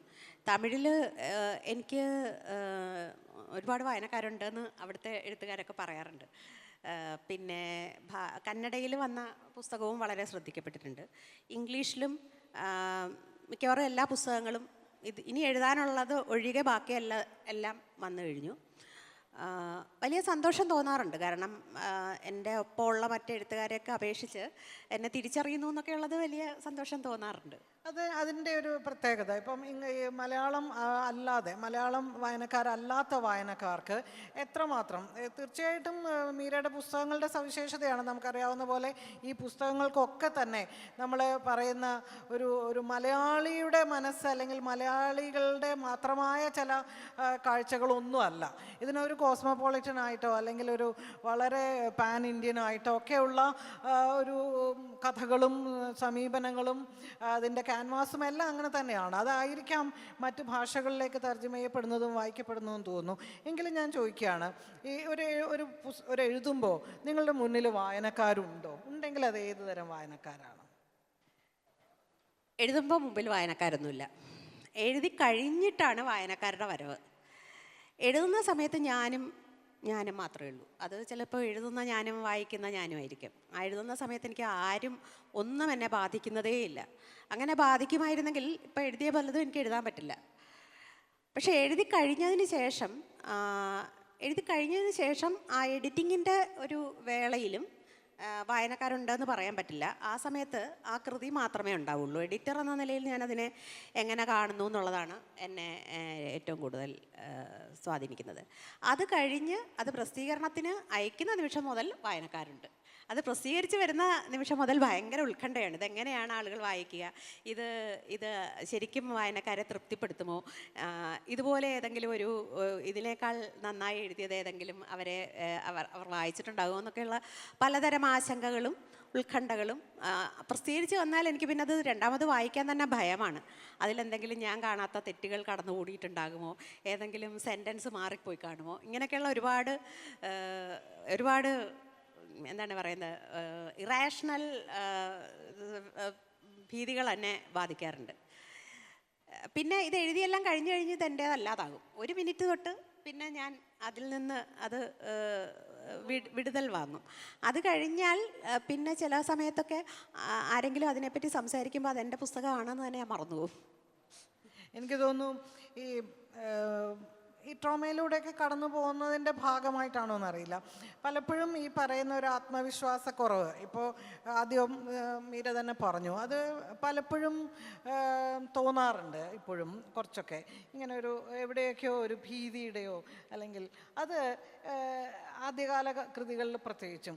പിന്നെ ഒരു ഘട്ടം വന്ന ഒരു ആത്മവിശ്വാസം, നേരത്തെ പറഞ്ഞ നഷ്ടപ്പെട്ട ആത്മവിശ്വാസം ഏകദേശം എഴുത്തിന്റെ കാര്യത്തിൽ മാത്രമേ ഉള്ളൂ. അത് എഴുത്തിന്റെ കാര്യത്തിലാണ് പറയുന്നത്. എഴുത്തിന്റെ കാര്യത്തിൽ എന്താണെന്ന് വെച്ചാൽ, എഴുത്ത് എന്നത് വളരെ അബ്സ്ട്രാക്റ്റായ ഒരു അമൂർത്തമായ നിർവചനങ്ങൾക്ക് വിധേയമാകാത്ത ഒന്നാണെന്നുള്ളത് കൊണ്ട് ഇതെങ്ങനെയാണ് ഇതിൻ്റെ വിവിധ തലങ്ങൾ, ഇതിൻ്റെ ആഴങ്ങൾ,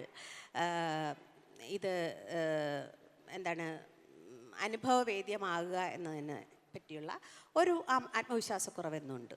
അതെനിക്ക് തോന്നുന്നു എല്ലാ എഴുത്തുകാർക്കും ഉണ്ടാവും. എനിക്ക് അതുപോലെ തന്നെ ഈ ഒരു പുസ്തകം എഴുതുന്നു, അത് വായനക്കാരിലേക്ക് എത്തിക്കഴിയുമ്പോൾ അതിന് പല എഴുത്തുകാരും പറയാറുള്ള കാര്യമാണ്, അവരെഴുതുന്നവർ കാണാത്ത കാഴ്ചകളും അതിൻ്റെ അപ്പുറത്ത് നിൽക്കുന്ന പലതും വായനക്കാരും ഒരു പക്ഷേ നിരൂപകരും, പ്രത്യേകിച്ച് വായനക്കാർ അതിൽ നിന്ന് കണ്ടെത്താറുണ്ട്. ഇപ്പോൾ ഞാൻ ഉദാഹരണത്തിന്, ഇപ്പോൾ എനിക്കൊക്കെ വളരെയേറെ ശ്രദ്ധിക്കപ്പെട്ട ഒന്നാണ് നിറങ്ങളെക്കുറിച്ചുള്ള മീരയുടെ ചിന്തകൾ. അത് ബോധപൂർവമാണോ എന്ന് ഇനിയിപ്പോൾ ചോദിച്ചാലേ എനിക്കറിയുള്ളൂ. ഉദാഹരണത്തിന് കറുപ്പ്, മഞ്ഞ, ഓറഞ്ച്, ഈ നിറങ്ങൾ ഇങ്ങനെ ആവർത്തിച്ച് വരുന്നതാണ്. ഇപ്പം മോഹമഞ്ഞ എന്നുണ്ട്, കരിനീല എന്നുണ്ട്, പുസ്തകങ്ങളുടെ പേര് തന്നെയുണ്ട്.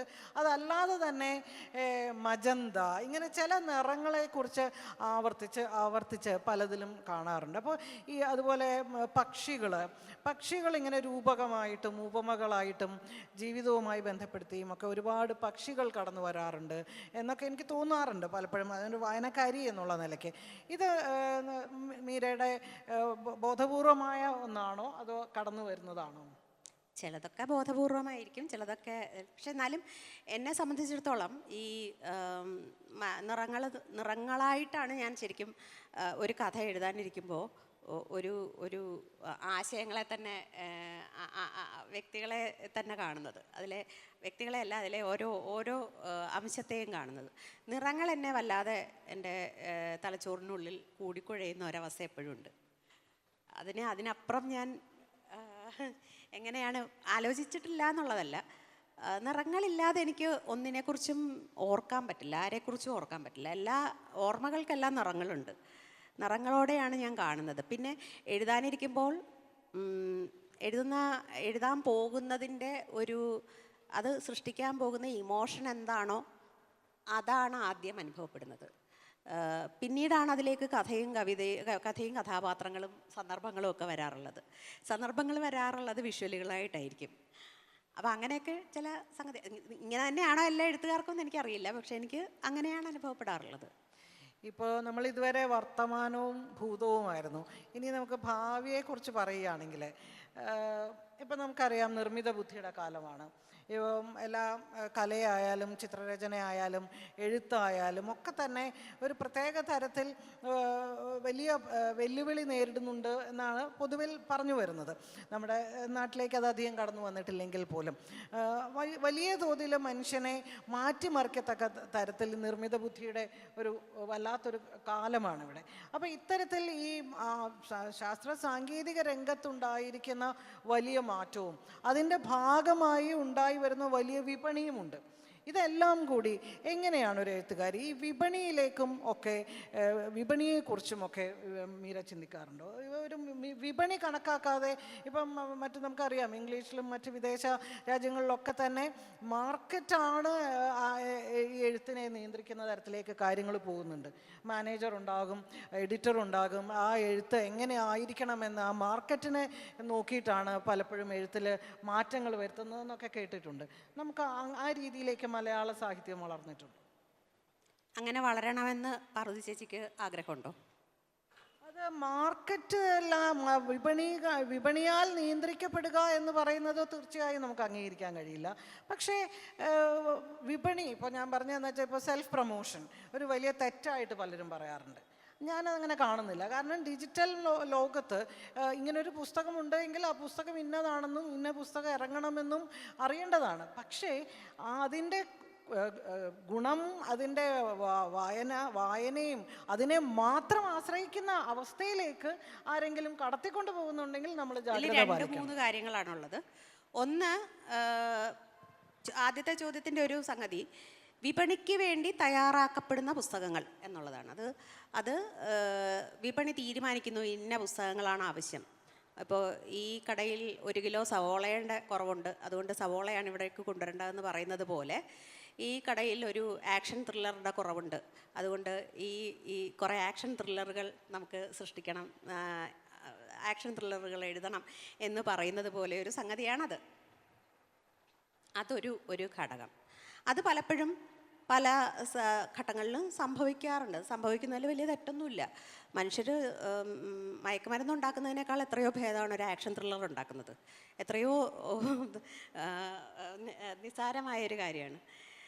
രണ്ടാമത്തെ ചോദ്യം എഡിറ്ററുടേതാണ്. അതായത് സാധാരണ രീതിയിൽ ഇംഗ്ലീഷ് പ്രസാധകർക്ക് ഒരു പബ്ലിഷിംഗ് എഡിറ്ററും ഒരു കമ്മീഷൻ എഡിറ്ററും ഒക്കെ കാണും.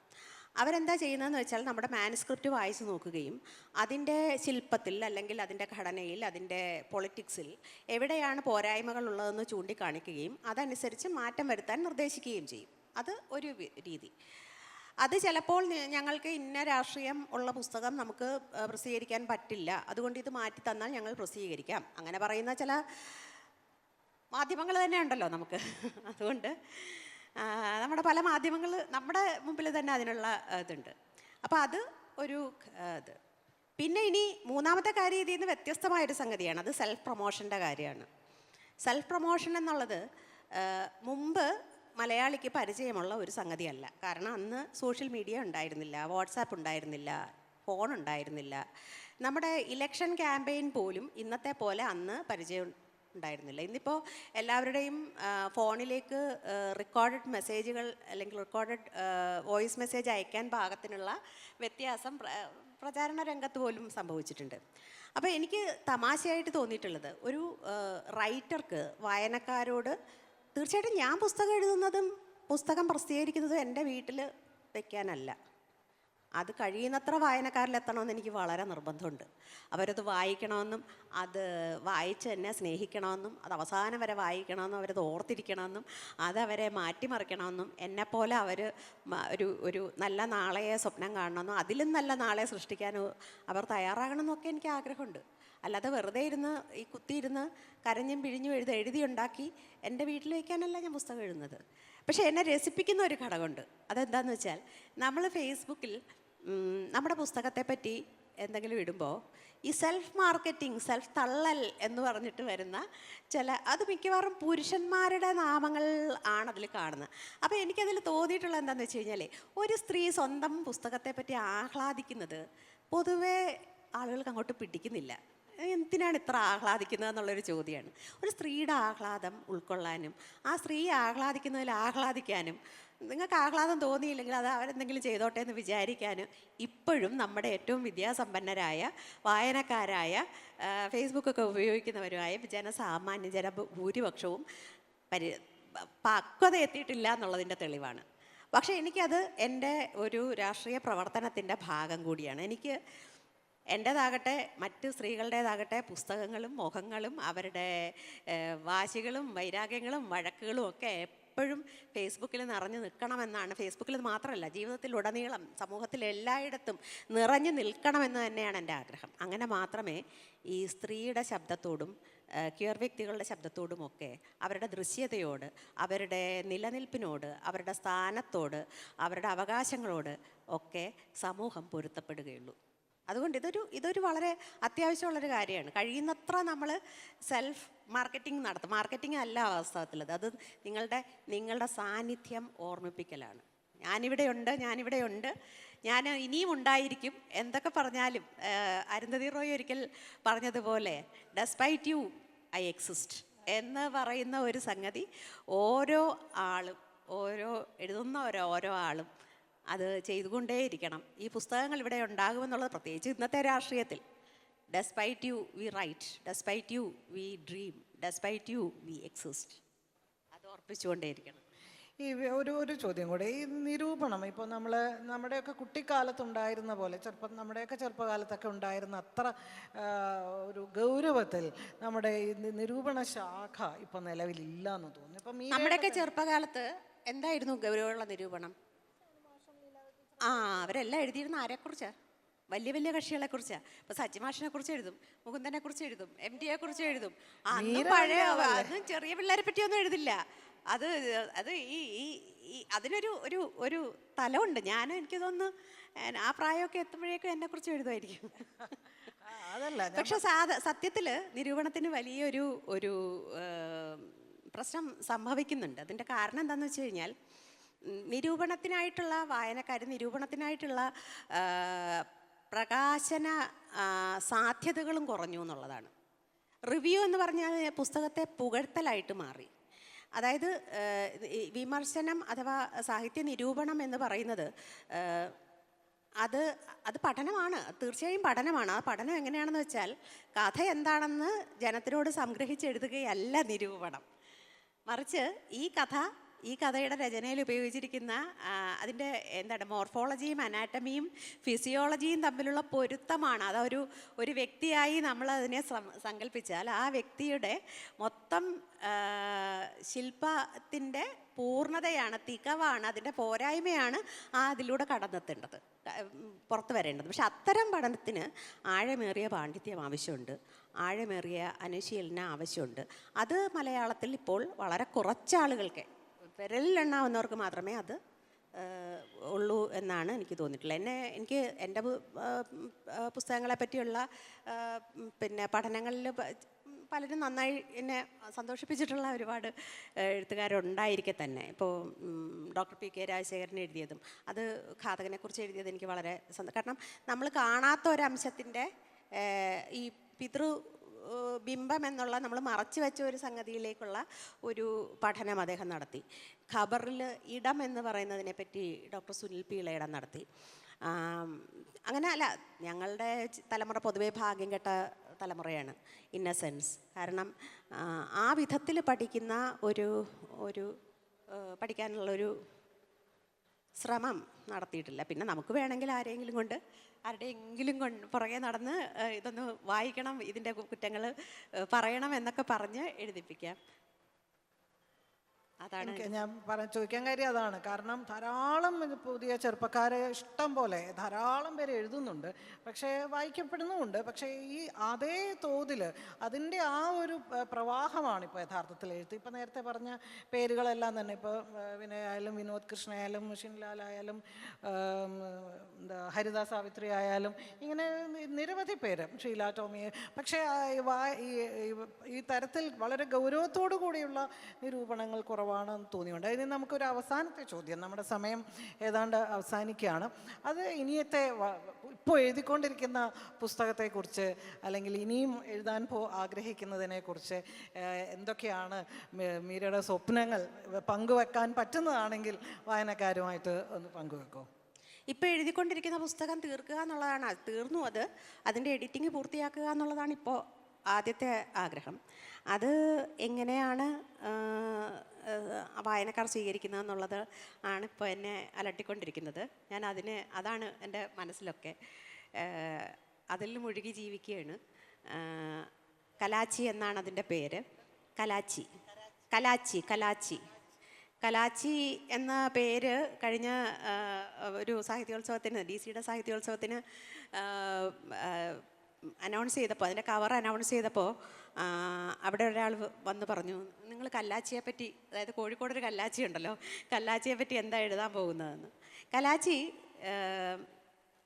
കലാച്ചി കോഴിക്കോട്ടെ കല്ലാച്ചി അല്ല.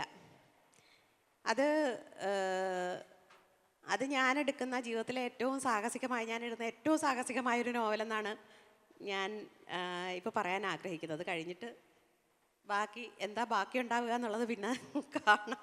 പല്ലാണോ നഖമാണോ?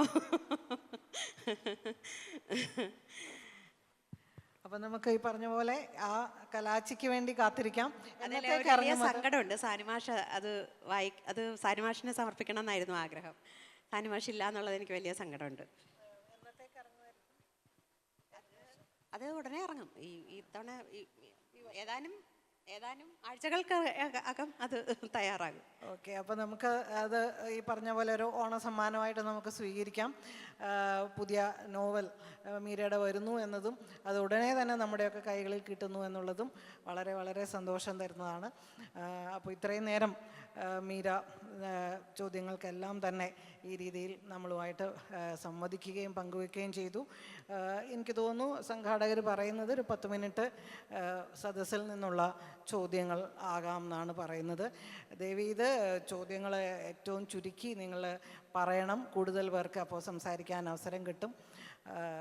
ആർക്കെങ്കിലും കുറിച്ച് തരണമെങ്കിലും കുറിച്ച് വല്ലതും എഴുതി കൊടുക്കണമെങ്കിലും മീരയ്ക്ക് എഴുതി കൊടുക്കാവുന്നതാണ്. ഖബറിനെ പറ്റിയിട്ടാണ്. അതിലെ പേരും കൂടെ ഒന്ന് പറയണം. അനിൽ, ഞാൻ FACT GM ആയിരുന്നു. ഖബറിനെ പറ്റിയിട്ടാണ്. ഇതിൽ ഫീമെയിൽ ജഡ്ജിന് പകരം ഒരു മെയിൽ പ്രോട്ടഗോണിസ്റ്റ് ആയിരുന്നെങ്കിൽ ആ സ്റ്റോറി എങ്ങനെ പോകുമായിരുന്നു? പാർട്ട് ടു എങ്ങനെ പോകുമായിരുന്നു? അല്ലേ, എൻ്റെ അഭിപ്രായത്തിൽ അതിലത്തെ സ്ലേറ്റ് ഓഫ് ഹാൻഡ്, ആ മാജിക്കൽ റിയലിസം പാട്ട് ചിലപ്പോൾ മാറ്റി വയ്ക്കേണ്ടി വരുമായിരുന്നു. ഇതാണ് എനിക്ക് തോന്നിയിട്ടുള്ളത്. അത് ഓദറിൻ്റെ ഭാഗത്തു നിന്ന് എങ്ങനെയാണെന്ന് പറഞ്ഞ തിരക്കിട്ടില്ല. സെക്കൻഡ് പാർട്ട് മാജിക്കൽ റിയലിസ്റ്റിൽ കൂടുതൽ ഇൻഫ്ലുവൻസ് വന്നിരിക്കുന്നത് റഷ്യയുടെ ഭാഗത്തു നിന്നാണോ അതോ ലാറ്റിൻ അമേരിക്കൻ ഓതേഴ്സിൽ നിന്നാണോ? മാജിക്കൽ റിയലിസത്തിന് ഇവരിൽ നിന്ന് വേണോ ഒരു മലയാളിക്ക് ഇൻഫ്ലുവൻസ് വരാൻ? ഐതിഹ്യമാലയിൽ നിന്ന് പോരെ? ഐതിഹ്യമാലയിൽ നിന്ന് ഞാൻ അറിഞ്ഞിടത്തോളം റിയലിസ്റ്റിക് ആയിട്ടുള്ള കാര്യങ്ങളാണ് കൊട്ടാരത്തിൽ ശങ്കുണ്ണി പറഞ്ഞിട്ടുള്ളത്. മാജിക്കൽ റിയലിസം അധികം പക്ഷെ തോന്നിയിട്ടില്ല. അതിലുണ്ട്, അതിൽ മാന്ത്രികതയൊക്കെ ഉണ്ട്. അതിലെ മാന്ത്രികതയും തേവലക്കര നമ്പി എന്നൊക്കെ പറയുന്നത്, പക്ഷെ അത് പറഞ്ഞ ഐതിഹ്യങ്ങൾ അത് കൊട്ടാരത്തിൽ ശങ്കുണ്ണി എങ്ങനെ കേട്ടു അത് എടുത്തെഴുതിയെന്നല്ലാതെ പുള്ളിയുടെ ആയിട്ട് ആഡ് ചെയ്തിട്ടുണ്ടെന്ന് എനിക്ക് തോന്നുന്നില്ല. അല്ല, ഞാൻ പറഞ്ഞത് നമുക്ക് മാജിക്കൽ റിയലിസം എന്നതിൻ്റെ ഒരു സോഴ്സ് തപ്പിപ്പോകാൻ നമുക്ക് നമ്മുടെ കേരളീയർ, ഇത് എല്ലാ കാലത്തും എല്ലായിടത്തും ഉള്ളതാണ്. ഇപ്പോൾ കസഖ്സ്ഥാനിൽ ചെല്ലുമ്പോൾ പറക്കുന്ന കുതിര, സംസാരിക്കുന്ന കുതിരയൊക്കെ അവിടെ കാണാം, അവിടുത്തെ കഥകളിൽ. പിന്നെ ഈ ഹിന്ദുക്കുഷ് പർവ്വതത്തിൻ്റെ ഇപ്പുറത്തേക്ക് വരുമ്പോൾ അതൊക്കെ അവർ വരുമ്പോൾ ഇതൊക്കെ കൊണ്ടാണ് വന്നത്. ആഫ്രിക്കയിൽ നിന്ന് യാത്ര തുടങ്ങിയ ആളുകൾ ഇങ്ങോട്ട് വന്നപ്പോൾ ഈ കഥകളും കൂടെ കൊണ്ടാണ് വന്നതെന്ന് തെളിയിക്കുന്ന ഒരുപാട് അനുഭവങ്ങൾ നമുക്കവിടെ കിട്ടും. നമ്മളെല്ലാം ഒരിടത്തു നിന്ന് യാത്ര തുടങ്ങിയതാണെന്നുള്ളത്. അതുകൊണ്ട് വേറൊരാളിലേക്കോ വേറൊരിടത്തേക്കോ പോകേണ്ടതില്ല. ഈ യാത്രയിലുടനീളം നമ്മൾ ഈ മാജിക്കൽ റിയലിസം അനുഭവങ്ങളും ഓർമ്മകളും മിത്തുകളും ഒക്കെ പങ്കിട്ടെടുത്തിട്ടുണ്ട്. എല്ലാം പങ്കുവെച്ച കഥകളും എല്ലാം കൊണ്ടുവന്ന കഥകളുമാണ്. ഈ ഖബർ കുറച്ച് കൂടുതൽ ഈ മാജിക്കൽ റിയലിസത്തിൻ്റെതായ പറയുമെങ്കിലും ഞാനത് വിട്ടുപോയൊരു പോയിന്റ്. യഥാർത്ഥത്തിൽ എനിക്ക് ഏറ്റവും ഇഷ്ടപ്പെട്ട 2 പുസ്തകം നേത്രോന്മീലനവും ഘാതകനുമാണ്. നേത്രോന്മീലനത്തിൽ വളരെ, പക്ഷെ അത് ഒട്ടും മാർക്വസോ റുഷ്ദിയോ ഒന്നുമല്ല. അത് വേറൊരു പ്രത്യേക തരത്തിലുള്ള ഒരു മാജിക്കൽ റിയലിസം ഞാൻ കാണുന്നത്. മീരയുടേതായ തരത്തിലുള്ള ഒരു മാജിക്കൽ റിയലിസമാണ് അതിലുള്ളത്. അതിൽ ഞാൻ ഇത് പറഞ്ഞു, അതിൽ വനിതാ ജഡ്ജിയെ ആകാൻ പറ്റുള്ളൂ. അധികാര സ്ഥാനത്തിരിക്കുന്ന ഒരു വനിതയെ മാത്രമേ എനിക്കതിൽ കാണാൻ പറ്റൂ. വേറെ ആരെങ്കിലും ഉണ്ടോ ചോദ്യം? ഒരു വായനക്കാരനാണ് ചോദിച്ചത്, അനിൽ.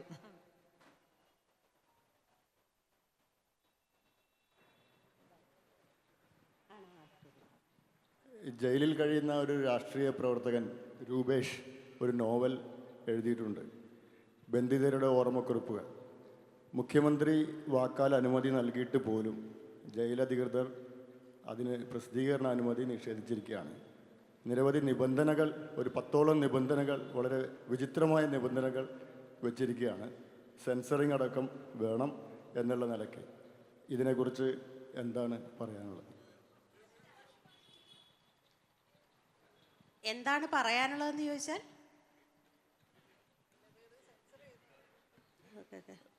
നോവൽ പ്രസിദ്ധീകരിക്കുന്നതിന് വേണ്ടി ആവിഷ്കാര സ്വാതന്ത്ര്യത്തിൻ്റെ പ്രശ്നം ഉന്നയിച്ച് വലിയ ഇടപെടലുകളൊക്കെ സമൂഹത്തിൽ നടന്നിരുന്നു.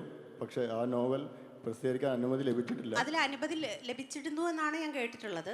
അത് ഇതുവരെയും അനുമതി ലഭിച്ചിട്ടില്ല. അത് നമുക്ക് ലീഗലി അതിന് വേണ്ടിയിട്ട് ശ്രമിക്കാവുന്നതല്ലേ, കോടതിയെ സമീപിക്കാവുന്നതല്ലേ.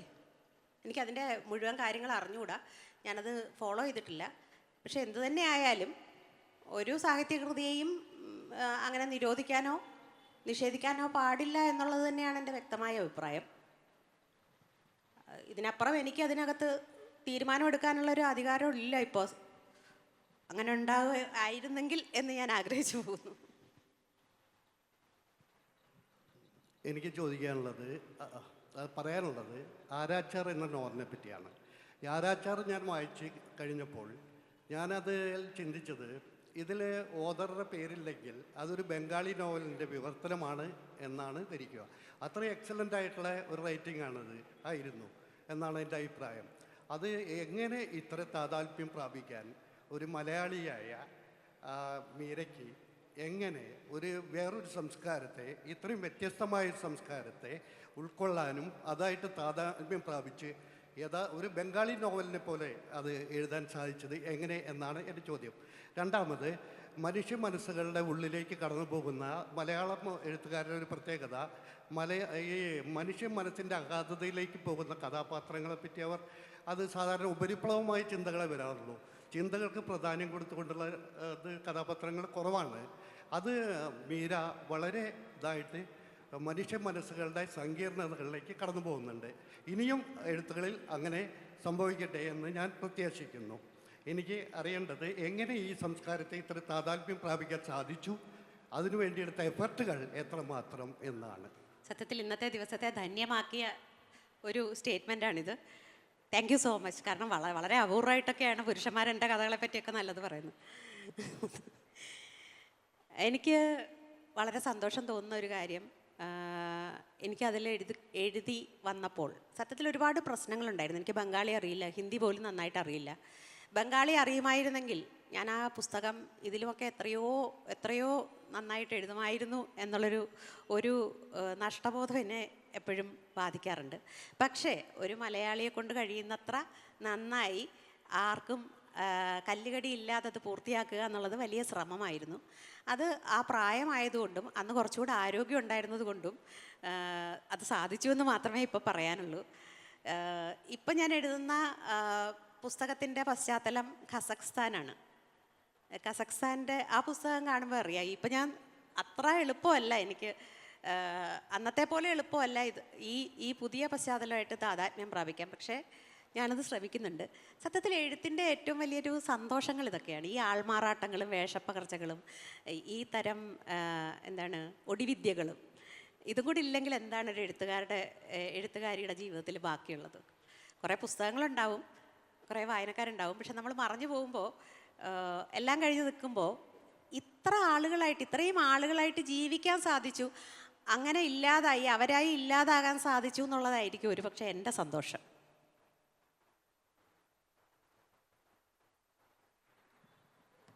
നമസ്കാരം മാഡം, എൻ്റെ പേര് വിഷ്ണു, ഒരു അധ്യാപകനാണ്.